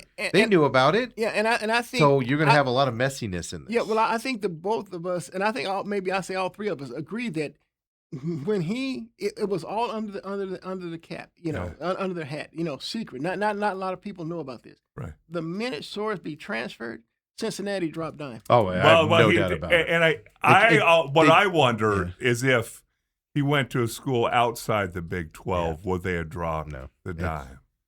No. They went to an ACC school. First of all, just to be clear Probably about not. this, it did come out in court filings. A gambling site notified federal agencies. The federal agencies are who notified Texas Tech. But you can't tell me that somewhere in there wasn't somebody going, "Hey, you're going to screw my team." Well, Cincinnati called the. That's the thing, yeah. But that's the other benefit of this that people don't know about on NAL. Next big time transfer that transfers out and goes to your rival, is drop what you know, because they investigate these guys. And here's the other true sign point here. Texas Tech said, now we don't know the layout of it. It was $6 million about he was getting to go to Texas Tech. We don't know if it was all paid at once. We don't know if they're paying it in a but Texas Tech said they're not going to ask him for the money they've paid him back, whatever that amount is. Wow. Which also ask him to pay back. Which also tells, because they would have had to go on a litigation on that, which also tells you, at least tells me, Texas Tech was the one pushing this. Oh, there's no. Because now they're like, hey. Their booster is. Yeah, exactly. So now they're going to go, well, you keep that money for going through this and good luck in the pros. But is there going to be a supplemental draft of one? Because he technically isn't there. They said they're going to withdraw the lawsuit that did the injunction to allow him to play this year, which makes him ineligible again. And the NFL's got to schedule it. But you mean to tell me, because I said earlier, you don't think some NFL teams will back off him because of the question marks on the gambling side? I don't think so. He might drop. Here, this is my deal, my feeling here. You can look at the history of the draft. There have been players that were still drafted in the first round. I can think of a couple who had some high-speed fatality. Well, anybody from Georgia, right? Any defensive lineman from Georgia. I'm not mentioning any names. I'm just telling you. Rashi Rice, right? Who just got out of jail today, by the way, this morning. 30 days in jail. They were still drafted. Yes. Yeah. Well, the guy with the gas mask the night before. He dropped. He dropped, but he's still drafted. That's the question. I mean, if he's going to drop down to the 3rd, 4th, 5th round, you're the Cardinals. You better have your name in there, right? Here's the deal. There was not going to be a single team that was going to spend a corresponding first-round pick on him in this draft. I mean, all 32 teams are going to pass on him in the first round. Yeah. And if you don't know, whatever he gets drafted in the supplemental, you lose that draft pick next year's NFL. Right. Draft. So I got a trivia question for you two. Let's see which one of you guys gets first. The first supplemental draft was held in 1977. They haven't had a supplemental draft since 2023.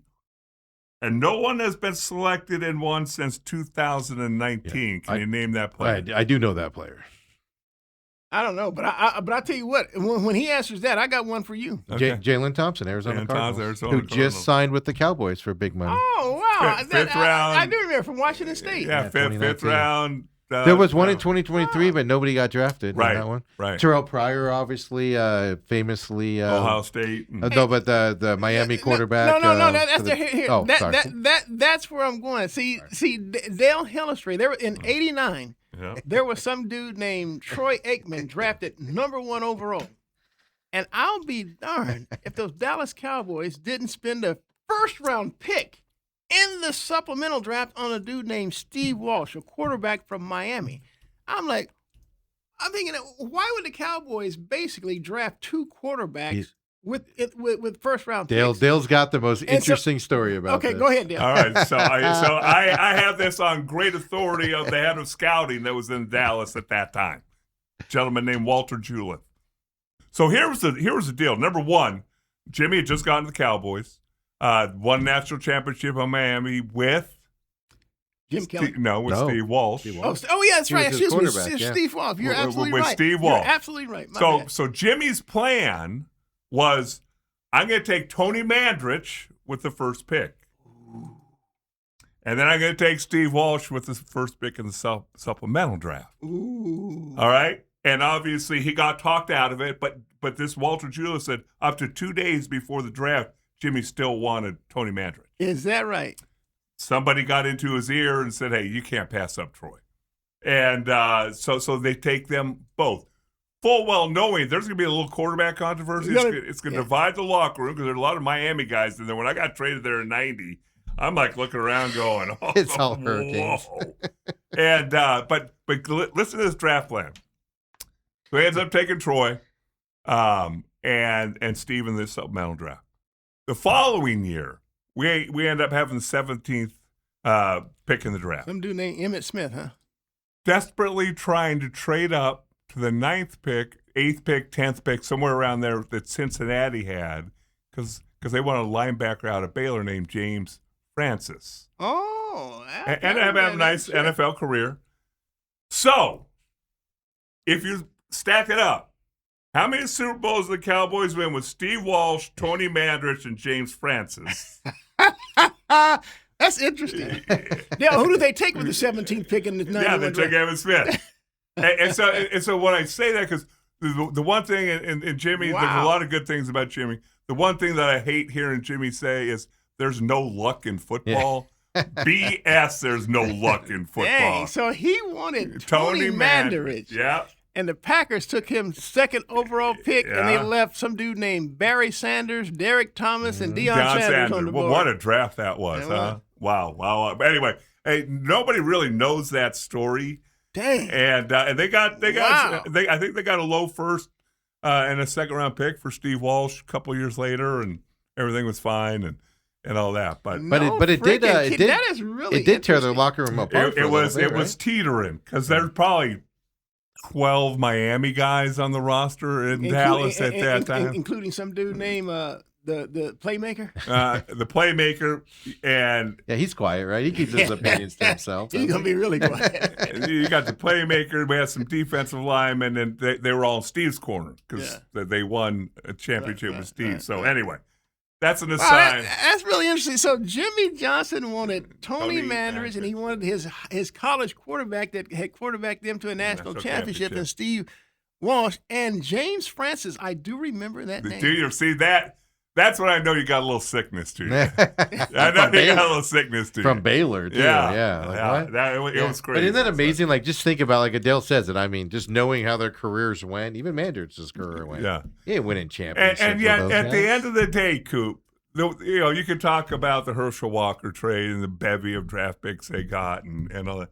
But until they traded for Hellestrae, they won nothing. Hey, look, they had a lot of championships. You can't argue with the facts. No, facts are the facts. Michael always starts laughing because anytime I interview him or talk to him, I start with, "Hey, Michael, how many Super Bowls you win before Hellestrae got there?" Hey, by the way, point. how many Super Bowls the Cowboys won since they cut me in 2000? Wow. How about that? How about That's what we gotta do. that? This guy. SMU does the same thing about SMU. Yeah, and I'm the legend. SMU goes on the death penalty after I they leave, for shut crying down the out loud. program. This guy. And now they're This back guy- and not this- doing this anything. guy, you know. The whole only falls through when you get down to Saguaro, where they had some really good teams there. Yeah. Well, we Early lost a 2000s. team called Mountain View back in 1978. Rodney Brewer. Rodney Brewer. Still haven't tackled him, Coop. Still haven't tackled him. Yeah, but so supplemental drafts are hit or miss, Yes. but I think this is Well, let me this ask you is a something. big guy coming out of the Before you go supplemental. any further, the Arizona Cardinals, they will definitely be talking about sending a pick on this on Sorsby. they better have a pick in on this. Is how I'm looking at it. And so my question is, at what pick or what round are you willing? So understand, so just to explain it to everybody. So the way this works is you send in a fax or whatever you do now, email, however you do it now, and to the NFL, and you say if he's still available in the third round, because it'll be the same draft order as this past year draft. Yeah. We'll do a third round pick. It takes 10 minutes to do this. Yes, thing. and they'll just go through, okay, nobody in the first round. Nobody in the second round. Oh, third round. Oh, Cardinals and maybe somebody else behind them comes up and throws. And it's just whoever his name comes up first. But you don't know who's involved or who you're going against in what round. Yeah. So it is. Yeah, It's really fascinating when you It's think kind of like about the waiver wire. You put your name in, and then they just go, you got awarded, you guys didn't. See you later. What my question to you, Coop, is you're sitting here right now, you're Monty, and you're talking to LaFleur. What round are you going to put his name in? But see, here's the deal here. All right, I just spend a third rounder on Carson Beck. Right. That's my thing. And he went through the mini camp. He already has the playbook. Mm-hmm. He's going to be your starter. And I've already screwed up this offseason by not coming to some type of terms with Jacoby Brissett, who I have named as my starter. Mm-hmm. And so this guy doesn't presumably have the playbook. If he does, he certainly hasn't practiced with any of the players. So he's been a little busy with other stuff, Coop. You've been studying lawsuits. Don't forget, too, he's coming off an injury. Sorsby? Yeah. So no. I'm talking about Jacoby. Oh, Jacoby. Brissett, I'm sorry, Jacoby. Yeah. Because and so now, I'm stuck with the now all of a sudden, if I bring Sorsby in, I have 4 quarterbacks. Mm-hmm. That can't be done. I have 4 quarterbacks. So if they do go Sorsby, to me, they have to put Brissett on the trading block. You don't know when Sorsby is going to be able to play. Well, they say they don't. They said he's ready to play this summer. Oh, because Texas Tech was saying that he might not even play for a month or two. I don't know. Well, I probably don't need him to play for a month or two anyway. Yeah. You know, because this is Gardner Minshew would be my starter, but that's my whole point on this is the Cardinals. Leave it to the Cardinals. They're in this position. Sorsby is an upgrade from everything they got. If Sorsby was in this draft, you could have gotten him, in the second round, and everybody probably would have been happy with it because Sorsby's at least a second grade talent, maybe a first. You stretched into third, so you're going to waste 2 third-round picks on 2 quarterbacks? Well, the Cowboys wasted 2 first. Yeah, you're right. Well, I mean, Washington did that back in the day. But my whole point is that the Cardinals have screwed up their whole quarterback situation. Is what I'm pointing out because if you can't pay Jacoby Brissett, if you don't think he's worth what he's asking, why would you even name him a starter and put yourself in this position anyway? They try to walk it back. You're looking bad. And so now if you say, look, okay, here's a guy who, God, Michael Wilson had a breakout. Now, regardless if Marvin Harrison was playing or not, I mean, Wilson had a breakout. Yeah. Now, you can't say that Trey McBride had a breakout because the dude was catching 100 passes every game. Now, he did catch more touchdown passes. Right. Didn't he a year ago not have any? Yeah, but because some dude named James Conner had like 19. Yeah. So you didn't have James Conner. So it's up. But my point is, if you thought Jacoby Brissett was a key link to Michael Wilson's development, isn't it worth the investment from a few million? I don't know how much truly Brissett's asking for. Yeah. But isn't it worth it? I mean, just from at least a continuity standpoint, isn't it at least worth it? And they didn't do that. And so now you're put in this position where people are looking at you, the Cardinals, they need to put in for Sorsby because, hey, look, Sorsby, because we have no idea how this next draft will unfold. If the Cardinals will get their guy in this draft. But I'm just telling you, I think the Cardinals have already bungled the quarterback situation. Oh, yeah. And if they do put in a bid for Sorsby, Gonna make it worse.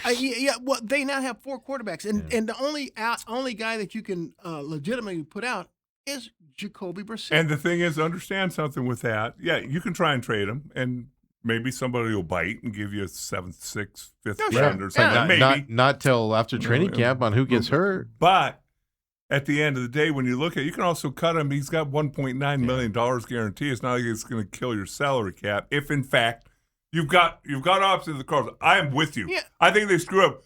But here's the one caveat, Bruce. They named him a starter. Here's the one caveat, Bruce. Okay. We're assuming, I think, that Jacoby Brissett is being reasonable and saying, hey, $15 million, maybe $20 million.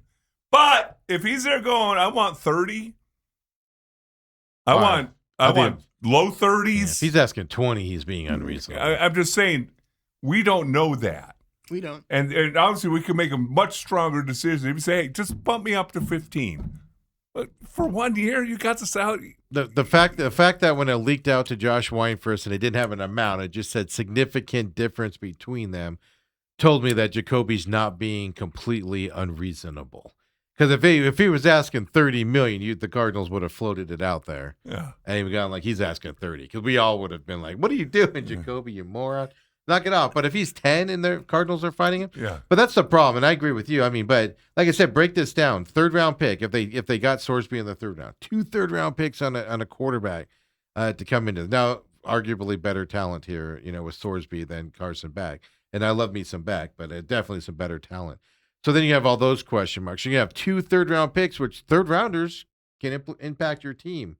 Can you so say kind of Joe, can you say Joe Montana? Yeah, and so you have those types of issues. But then you can look at the greatest team of the 90s and the Cowboys. They used 2 number 1 picks on quarterback. Yeah, but then you guys had to battle a quarterback that was taken in the 3rd round, and his name was Joe Montana. But here's Cowboys weren't good when they did that move, but they were going in the right. Cardinals aren't going in the right direction. No, they were fixing to go into a 1-15 year. Yeah, because how bad they were. So they were actually maybe a tad bit worse than the Cardinals are. Because that's what the 1989 draft, and then the 89 season when they went 1-15. And you're right. And That's so, right.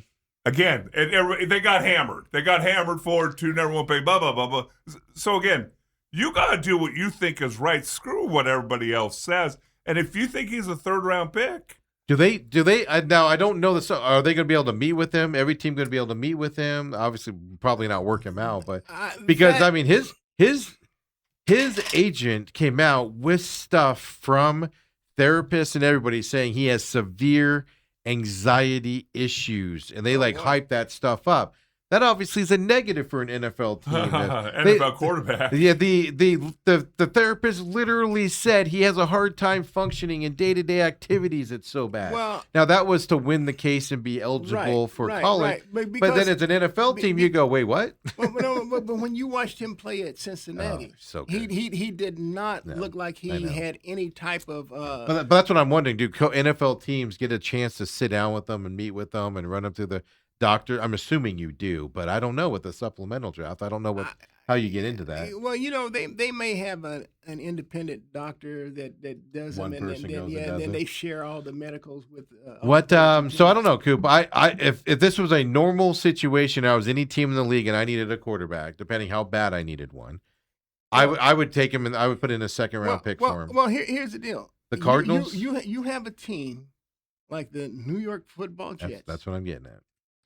That desperately need a quarterback. You have a team like the Cleveland Browns who always need a quarterback, despite the fact that Deshaun Watson's coming back and you drafted Shedeur. Do you get rid of your Pro Bowler, Shedeur Sanders, for Sorbet? Is that a movie you made? I wouldn't call him a Pro Bowler, even though he was. It's on. Go, Coop. It's on his record. Yeah, it is. But my whole point is that there are other teams out there, and so the Arizona Cardinals, they just assume that they can say, well, we'll spend a third-round pick. If you really want the guy, I think you better go in the second round because I think that's what the New York Jets would do. Okay. That's what I'm getting. But and that's my thing. I think the Jets, if the Jets are smart, second round, we'll take them in the second round. Yeah, Jets have, nobody should take them in the first. Supplemental is kind of like a give me. You get a guy with some talent at a lower level of what you get. But I think the Jets would be dumb not to. And I would say that in normal situations, I expect the Cardinals to have it in the second round. I will not stand for the Cardinals taking 2 quarterbacks with third-round draft picks, high-level third-round draft picks that could be as well next year. You're wasting third-round draft picks that could help you when you have so many holes to fill. But at the same time, Cardinals better have their name in there. In my opinion, that third round, definitely by the fourth. But in that third round, you better have your name in there. If you wait that late, I think you missed the boat. Oh, you do, yeah. Because how do you, if you're the Jets, like you said, the Browns, the Jets, these are an upgrade to everybody. Right now, all the Jets, who do the Jets have behind their Geno Smith? Yeah. Who do they have?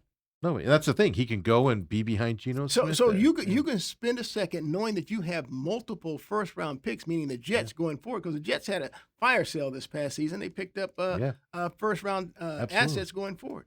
There's teams out there that should jump in on this, and then he can sit for a year. What about the Pittsburgh Steelers? Absolutely. Yeah. Aaron Rodgers, this is last year your backup is Mason Rudolph. Absolutely. Oh, no, there's a bunch of teams that should be jumped. Because I like Sorsby. If he was in this draft, I would have been the guy in here saying Cardinals need to take him with their second round pick. If Sorsby was in this draft, he's probably the second quarterback behind, and he'll go before Ty Simpson. To the Rams at 14. Yeah.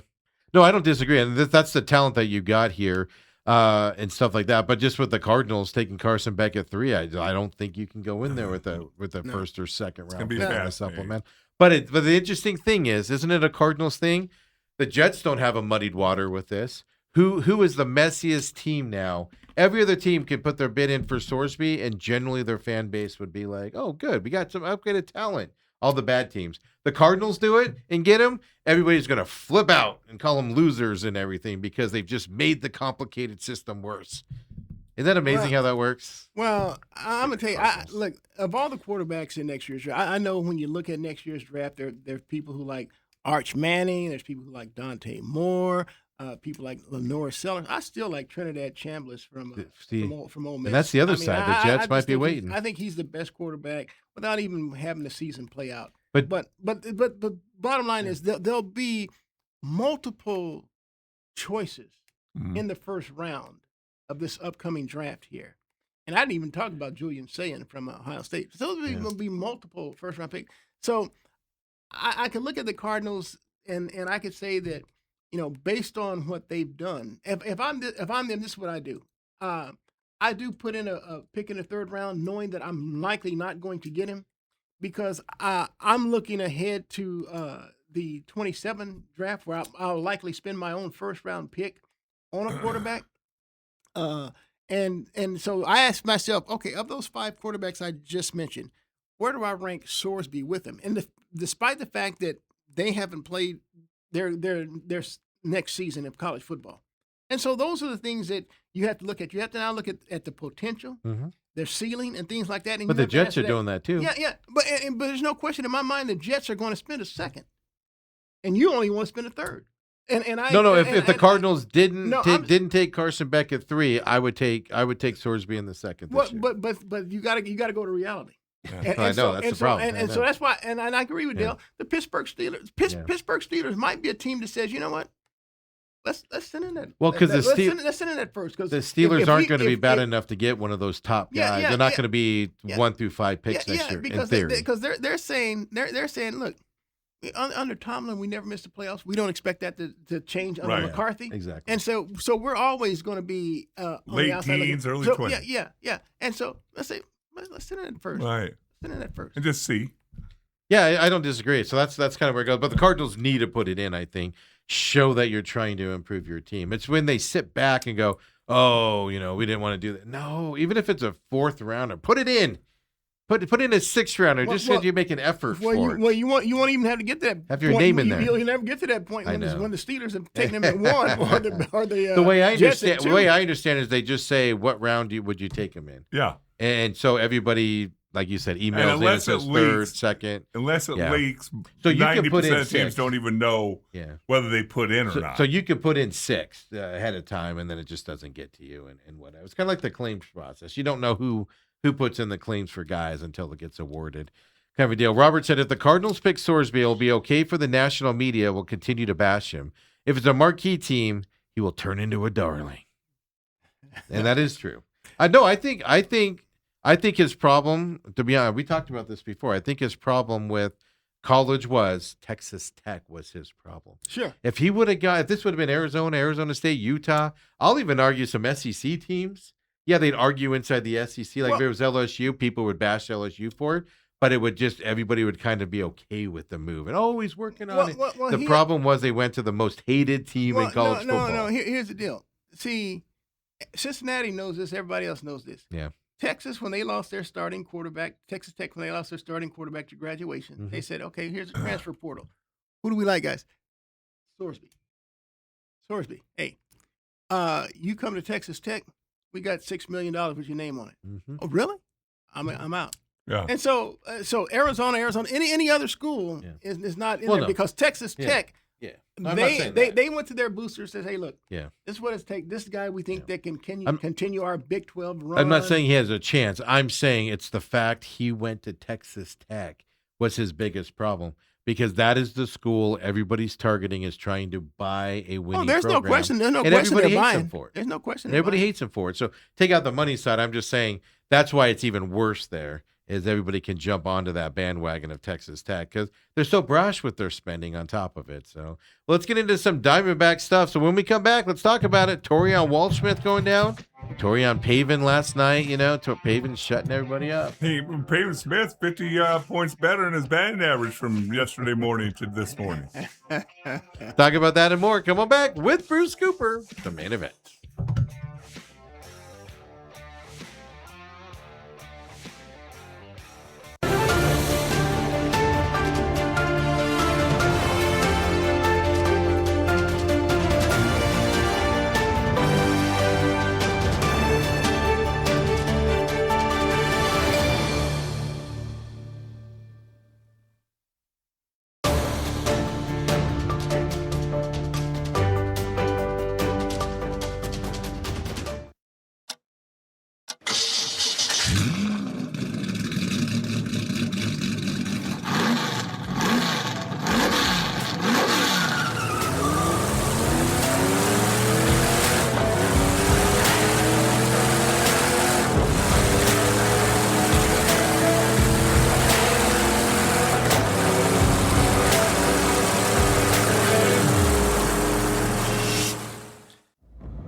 And we're back here, main event. And these two guys, he's talking about his Hall of Fame over here, and he's talking about his Emmys over here. And I'm just sitting there going, I won a mac and cheese award for most macaroni eaten.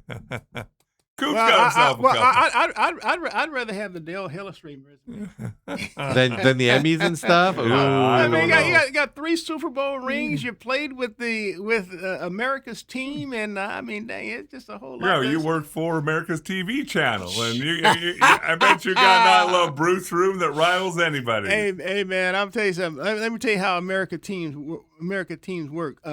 Cowboys here for the. I believe it's the 96 Super Bowl against the 30. Pittsburgh Steelers. Yeah.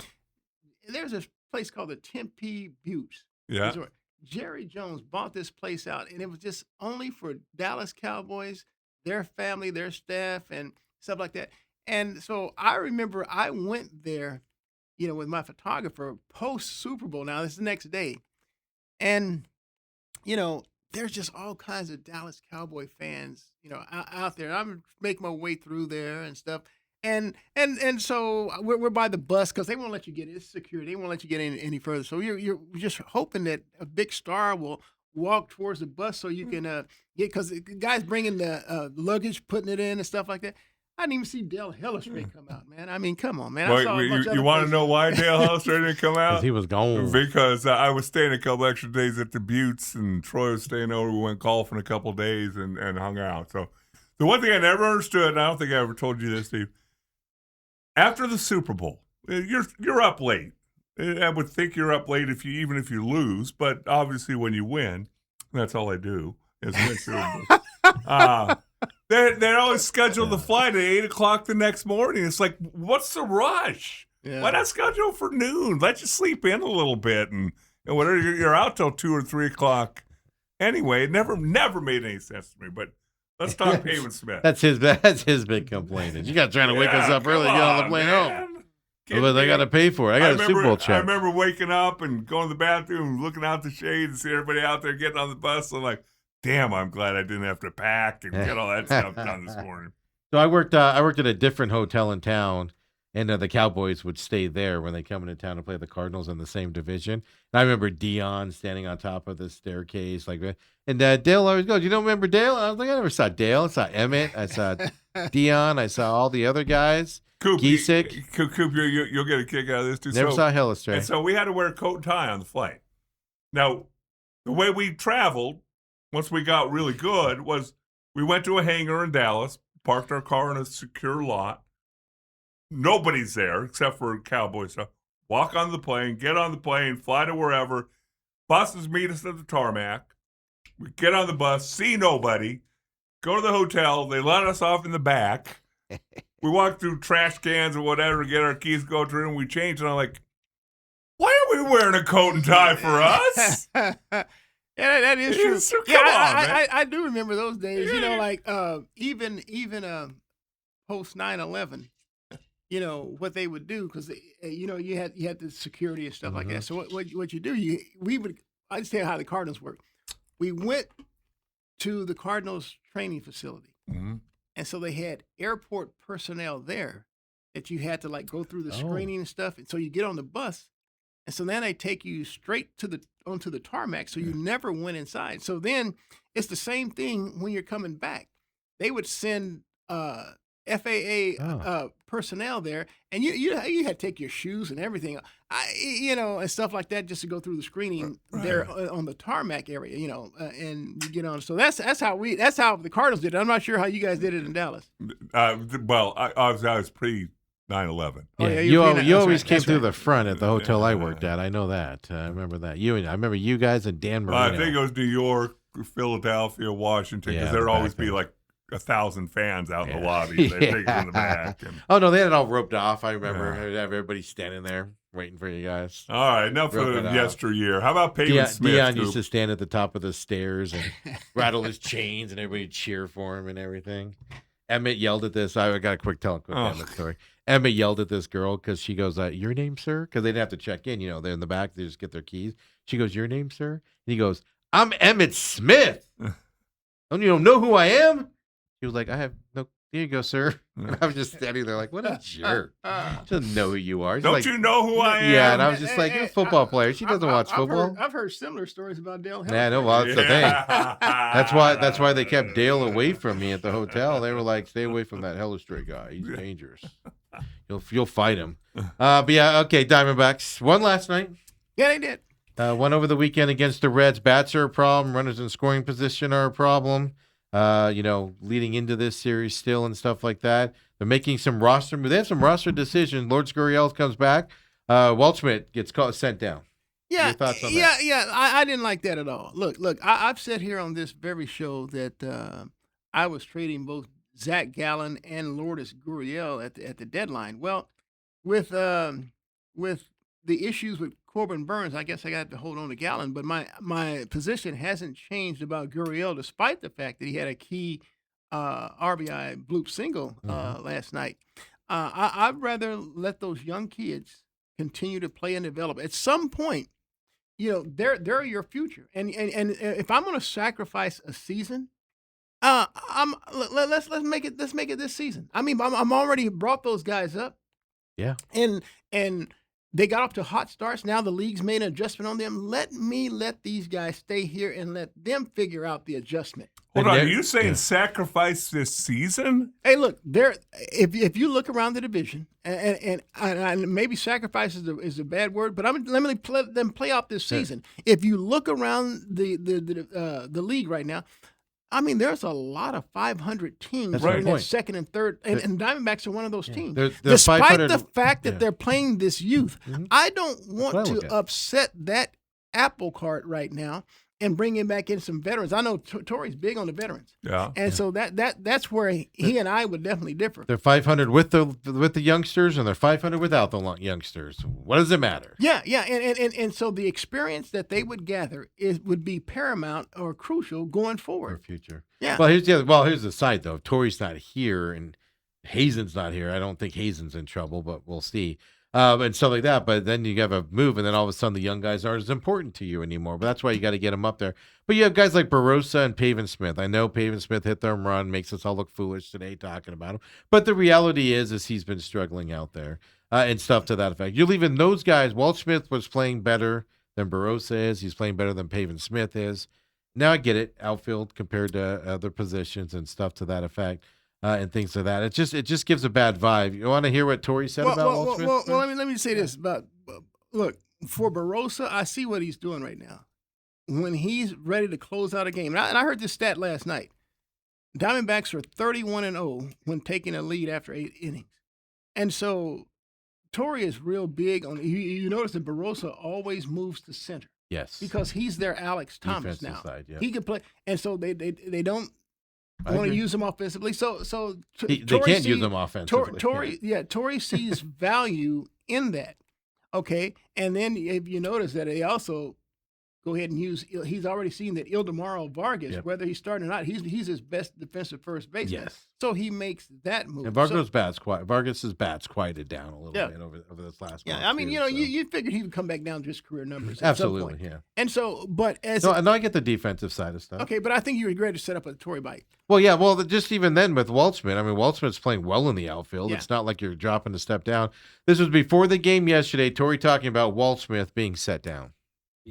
We sent out Waldy post game yesterday, and he's in a good spot. When you talk about his career and the trajectory of his career, he's exactly where he needs to be. He came here, he had some impactful moments. He learned. I call them sight lines. He got a new version of what it's going to take, or he saw the version of what it's going to take for him to come back here and be successful. Without doing that, you never know. You dream of this opportunity. He got it. He held his own. But I think there's more to him than just holding his own. I told him to come back here and have an all-star mentality because he has that capability. But he's got to figure out parts of his game, controlling counts, not going up there trying to do too much damage on pitches that he can't necessarily do damage on. And that's just a learning experience for a young hitter. And he's going to go back down there and find his way back into this lineup at some point this year. I firmly believe. I was gonna have to be a little bit creative with 3 or 4 guys for 2 spots, maybe 5 guys for 2 spots. Lourdes is going to play a little bit of left field. He's going to DH. Pavin's going to do the same. So I feel like I could fill in their at bats, Pavin and Lourdes in that way. But with Lawler emerging and Tommy Troy doing a really nice job, I just felt like the at bats were going to dry up for Ryan. And like I said, he was doing fine, but he's better than fine. And I want him to go down there and learn how to be great, and he will be. Well, let me say this. Yep. If the at bats aren't going to dry up for Lourdes Gurriel by inserting him in place of Waldy, how would they dry up for Waldy if you don't bring Gurriel and place him there? I mean, I'm just using simple mathematics. Well, yeah, I mean that's the thing. The thing that drives me nuts is Torrey says too much a lot of times, and it's a nice thing to have, but he also gets himself into trouble with it, and things to that effect. It's just he talks in circles. But Walt Smith's here's what's gonna happen. Walt Smith's gonna go down to AAA and then dominate like he did before, to where when they called him up, he can't do anything else in AAA.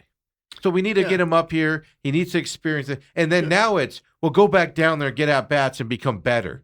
He's going to go down there and dominate like he did before because he's not a AAA guy. He's a major league guy, which needs to learn to hit, certain pitches and stuff like that, which he's not going to learn down there because they don't throw him down there. They throw him up here. Yeah, so every time they send a young guy down, it's how they want him to be better and do this better and do that. But anytime a veteran sucks up here, it's, oh, I just know they're going to be in the batting cages working hard, and you'll hear that with Pavin here in a second when he talks about Pavin. But that's where I get frustrated. You can't have it both ways with these guys. Yeah, look, I'd rather have Waldschmidt in the outfield defensively than Gurriel. Absolutely. And in terms of their bats, I mean, yeah, Gurriel has more. He woke up. He has more experience and things like that, but he's a streaky hitter. Right. And again, he's not my future, and Waldschmidt is. He's part of my future going forward, and so I want to give my future all the experiences, the adjustments that need to take place that now as opposed to later. See, if I don't give it to him now, that old commercial, you pay me now or pay me later. Yes. No, yeah, I'm ready to pay now. I'm ready to pay what now. does going down to AAA and dominating in AAA like he did earlier this season going to teach Waldschmidt? It's not going to teach him anything. They're not throwing those high sweeper pitches that he can't hit right now. They're not throwing those in AAA like they are in the pros. He needs to be up here seeing them and figuring out how to hit them and stuff to that effect if you want to. But then the other side of it is you're sending down Waldschmidt, who I think right now is just a better player than Gurriel, better than Barossa. I know that the defensive side, better than Barossa, better than Pavin Smith right now, and I know there's caveats to that. But just putting down a guy and telling him to go down there and be better, and veterans are up here struggling beyond belief, and you don't say anything about that. It drives me nuts and batty. Yeah, well, Torrey likes, clearly he has a certain affinity or loyalty to certain players, and then he likes veteran players. He trusts his veteran players, and so that's the only place where I would differ with Torrey at. Right. And you're 500. You're 500 with the veterans. Yeah. Why not see if it can be different with the young guys? But there's a narrative around this team. I told Dale, I heard it from Gonzo a couple of weeks ago. I heard it from a couple of Jody Jackson. Friday night's game was Apple TV. I refused to buy Apple TV for like 5 games a year. So I was listening to the pregame on the radio. And Jody Jackson, I can't remember. It might have been on 98.7, before they go to the pregame show. But she's talking and she says, well, I know there's a lot of stress with the young guys down below causing stress on this team, and you don't want to have to rely on all these young guys down there. That's the narrative the Diamondbacks are putting out there. These young guys are putting too much stress on these veterans and things. And the narrative needs to go away. You need to play the young guys. That's the stupidest thing I've ever heard. Well, I don't know. I got one better. It was probably 4, 5, 6 years ago now, where some of the Diamondbacks pitchers were getting rattled when somebody get up in the bullpen when they get up a couple innings. That was a storyline for a little bit. And I'm like, you're gonna put that out there? I mean, do they have a fragile mentality? Yes, fragile side? I mean, they look. do. Let me tell you something. What I saw last night from the Diamondbacks really kind of excited me, and this has been part of the problem. The young kids aren't the problem. It's your veteran leaders that have not gotten the job done. Now, by Torrey sending Jerry down in the batting order, I think that really helped him because now he's come back and look. It took him way too long to do it. Yeah, and check this out. So Jerry finishes 4th in the MVP voting a year ago. I don't know if he put too much pressure on himself, or maybe he didn't. He thought he had arrived, and he didn't put in the same work. But he struggled big time, and that affected the overall performance of the team. We can get to say the same thing about Ketel Marte, but let me show you what I saw last night. This is why I know Jerry. I mean, they sent him down, and in the batting order, he started to really come alive. So now they moved him back up. So he was batting 2nd last night, and so he's on first base. Corbin and look, he's working his pitches now. I mean, he's working these walks now. He's getting back to being Jerry. He's on first base. There's one out. Corbin Carroll's up. Corbin lifts a fly ball, the medium short right field, but it's in the foul territory. So you have the first and second baseman running out, the right fielder running in. Jerry, being smart, because a lot of people play halfway. Now the ball is going in foul territory. He comes back to first and tags up. The outfielder and infielder collide, even though the second baseman caught the ball. He tagged and went from first to third, which was key because the next hitter, Gabriel Moreno, hits an infield single that if he's only on second base, he's not going to score. Mm-hmm. He scored from third base. That was key. So then, stay with me. Jerry's up again. The game is tied at 3. Jerry sends one. It's 3-2 Diamondbacks at this point. Sorry. Jerry splits the gap in left center, and Marte's on first base. It's 2 outs. I haven't seen Marte run like this. Marte scored from first on a double to the gap in left center. And Marte was running his butt. I haven't seen him run like that. So if I get 2 veteran players like Jerry and Marte playing the way they were, we're not having this discussion about the rookies. You haven't seen Marte run that ball on the base pass since the All-Star game last year. Yeah. It didn't matter. You're right. That's when he did it. Well, he got a day's rest before and he got a week's rest after. So, really quick, Torian picked Pavin, of course. It's the giant home run yesterday. Kind of alleviates it there. And everybody's just asking, like, what is your affiliation with Pavin? Because they have roster decisions coming up where they're going to have to DFA guys. Yeah. Torian Pavin last night. This is after the game. Keep it in mind. Here's Tori's stock. Like that. Yeah.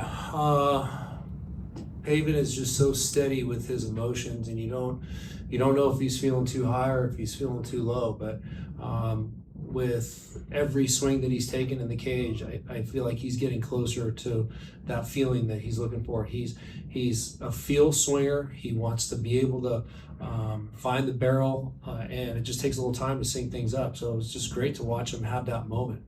It was special for him, and I knew in my gut I felt like that time was coming because I always say Pavin can hit. Yeah, a lot of confidence in that man. Well, let me tell you something. When Pavin was at Virginia, look, he was a sweet swinging player. I thought for sure he would be a career like 300 hitter in Major League Baseball. So did the D-backs. I really did. Well, they went with him. And he's proven he's not that player. Yeah. I don't know what it is. And he's even had opportunities where injuries too. Well, he's had opportunities where he's based on injuries, not only to himself but to others. He's been put in a place where he had to be that guy. Now, keep in mind, they had some dude named Christian Walker here that was stunning his growth at first base. But they put him in the outfield. He was a starter in the outfield, and he was an everyday starter, and yet he still failed to live up to that being at 300 hitter. Right. Your thoughts on Pavin there, Dale? Close us out. You know what? They're on a couple game winning streak. Let's play it out. It's the Angels. Well. Last time I checked, these wins still count in the win column, don't they, Coop? Yeah. Hey, look. The Diamondbacks are 26-9 against teams under 500. Yeah. Yeah. And they are 11-26 against teams that are 500 or better. 10-21. 10-21. Yeah, 10-21. Okay. Okay. Don't make it better than what it is. Yeah. Well, we'll see. There's again my difficulty in baseball is there's still almost 100 games left. Well, yeah. Well, I don't disagree and with to talk you. about every game as if it's life and death. Well, it's the bigger picture. They're going to have to bring 3 players back here coming up, and they're going to have to make 3 roster moves. Everybody keeps getting hurt on their rehab assignments. They're not going to bring anybody up. That is true. Yeah. Look, you're not even bringing Santana back. That's not even an option. Coop, I will put money on it. Santana's going to get brought back up. I'll put money on it right now. Hey, they better DFA him as a defensive replacement. I don't even know why they moved him to the 60-day. DFA the guy. He is worthless. Are we getting any pitchers back here? We thought we were going to have all these pitchers at the All-Star break. At this point, it only looks like maybe Justin Martinez. But again, the way this bullpen is pitching right now, will be back. Yeah, the way the bullpen is pitching right now, I don't think that the Diamondbacks really need to rush anybody back. I mean, the only guy, just based on how the bullpen is pitched, the only guy that I would looking to bring back would have been Corbin Burns, but even he's not going to come back now till at the earliest September. So. Yeah, I'm just, the more you look at it, I'm not sure 500 is going to get you into the playoff conversation here at the end of the year, and that's I think the Diamondbacks usually go on like a post All-Star break roll, and so 2 years ago they didn't. The whole month of July was terrible. That was the World Series year. The whole month of July was terrible, and then they kind of got better through August and then hit their stride going into the playoffs. But generally, you're right. Yeah, I don't know. Yeah, whether it's August or September, it's still post All-Star break. I mean, I'm just going to bring some certain logic to you. I'm just thinking like right after the All-Star break.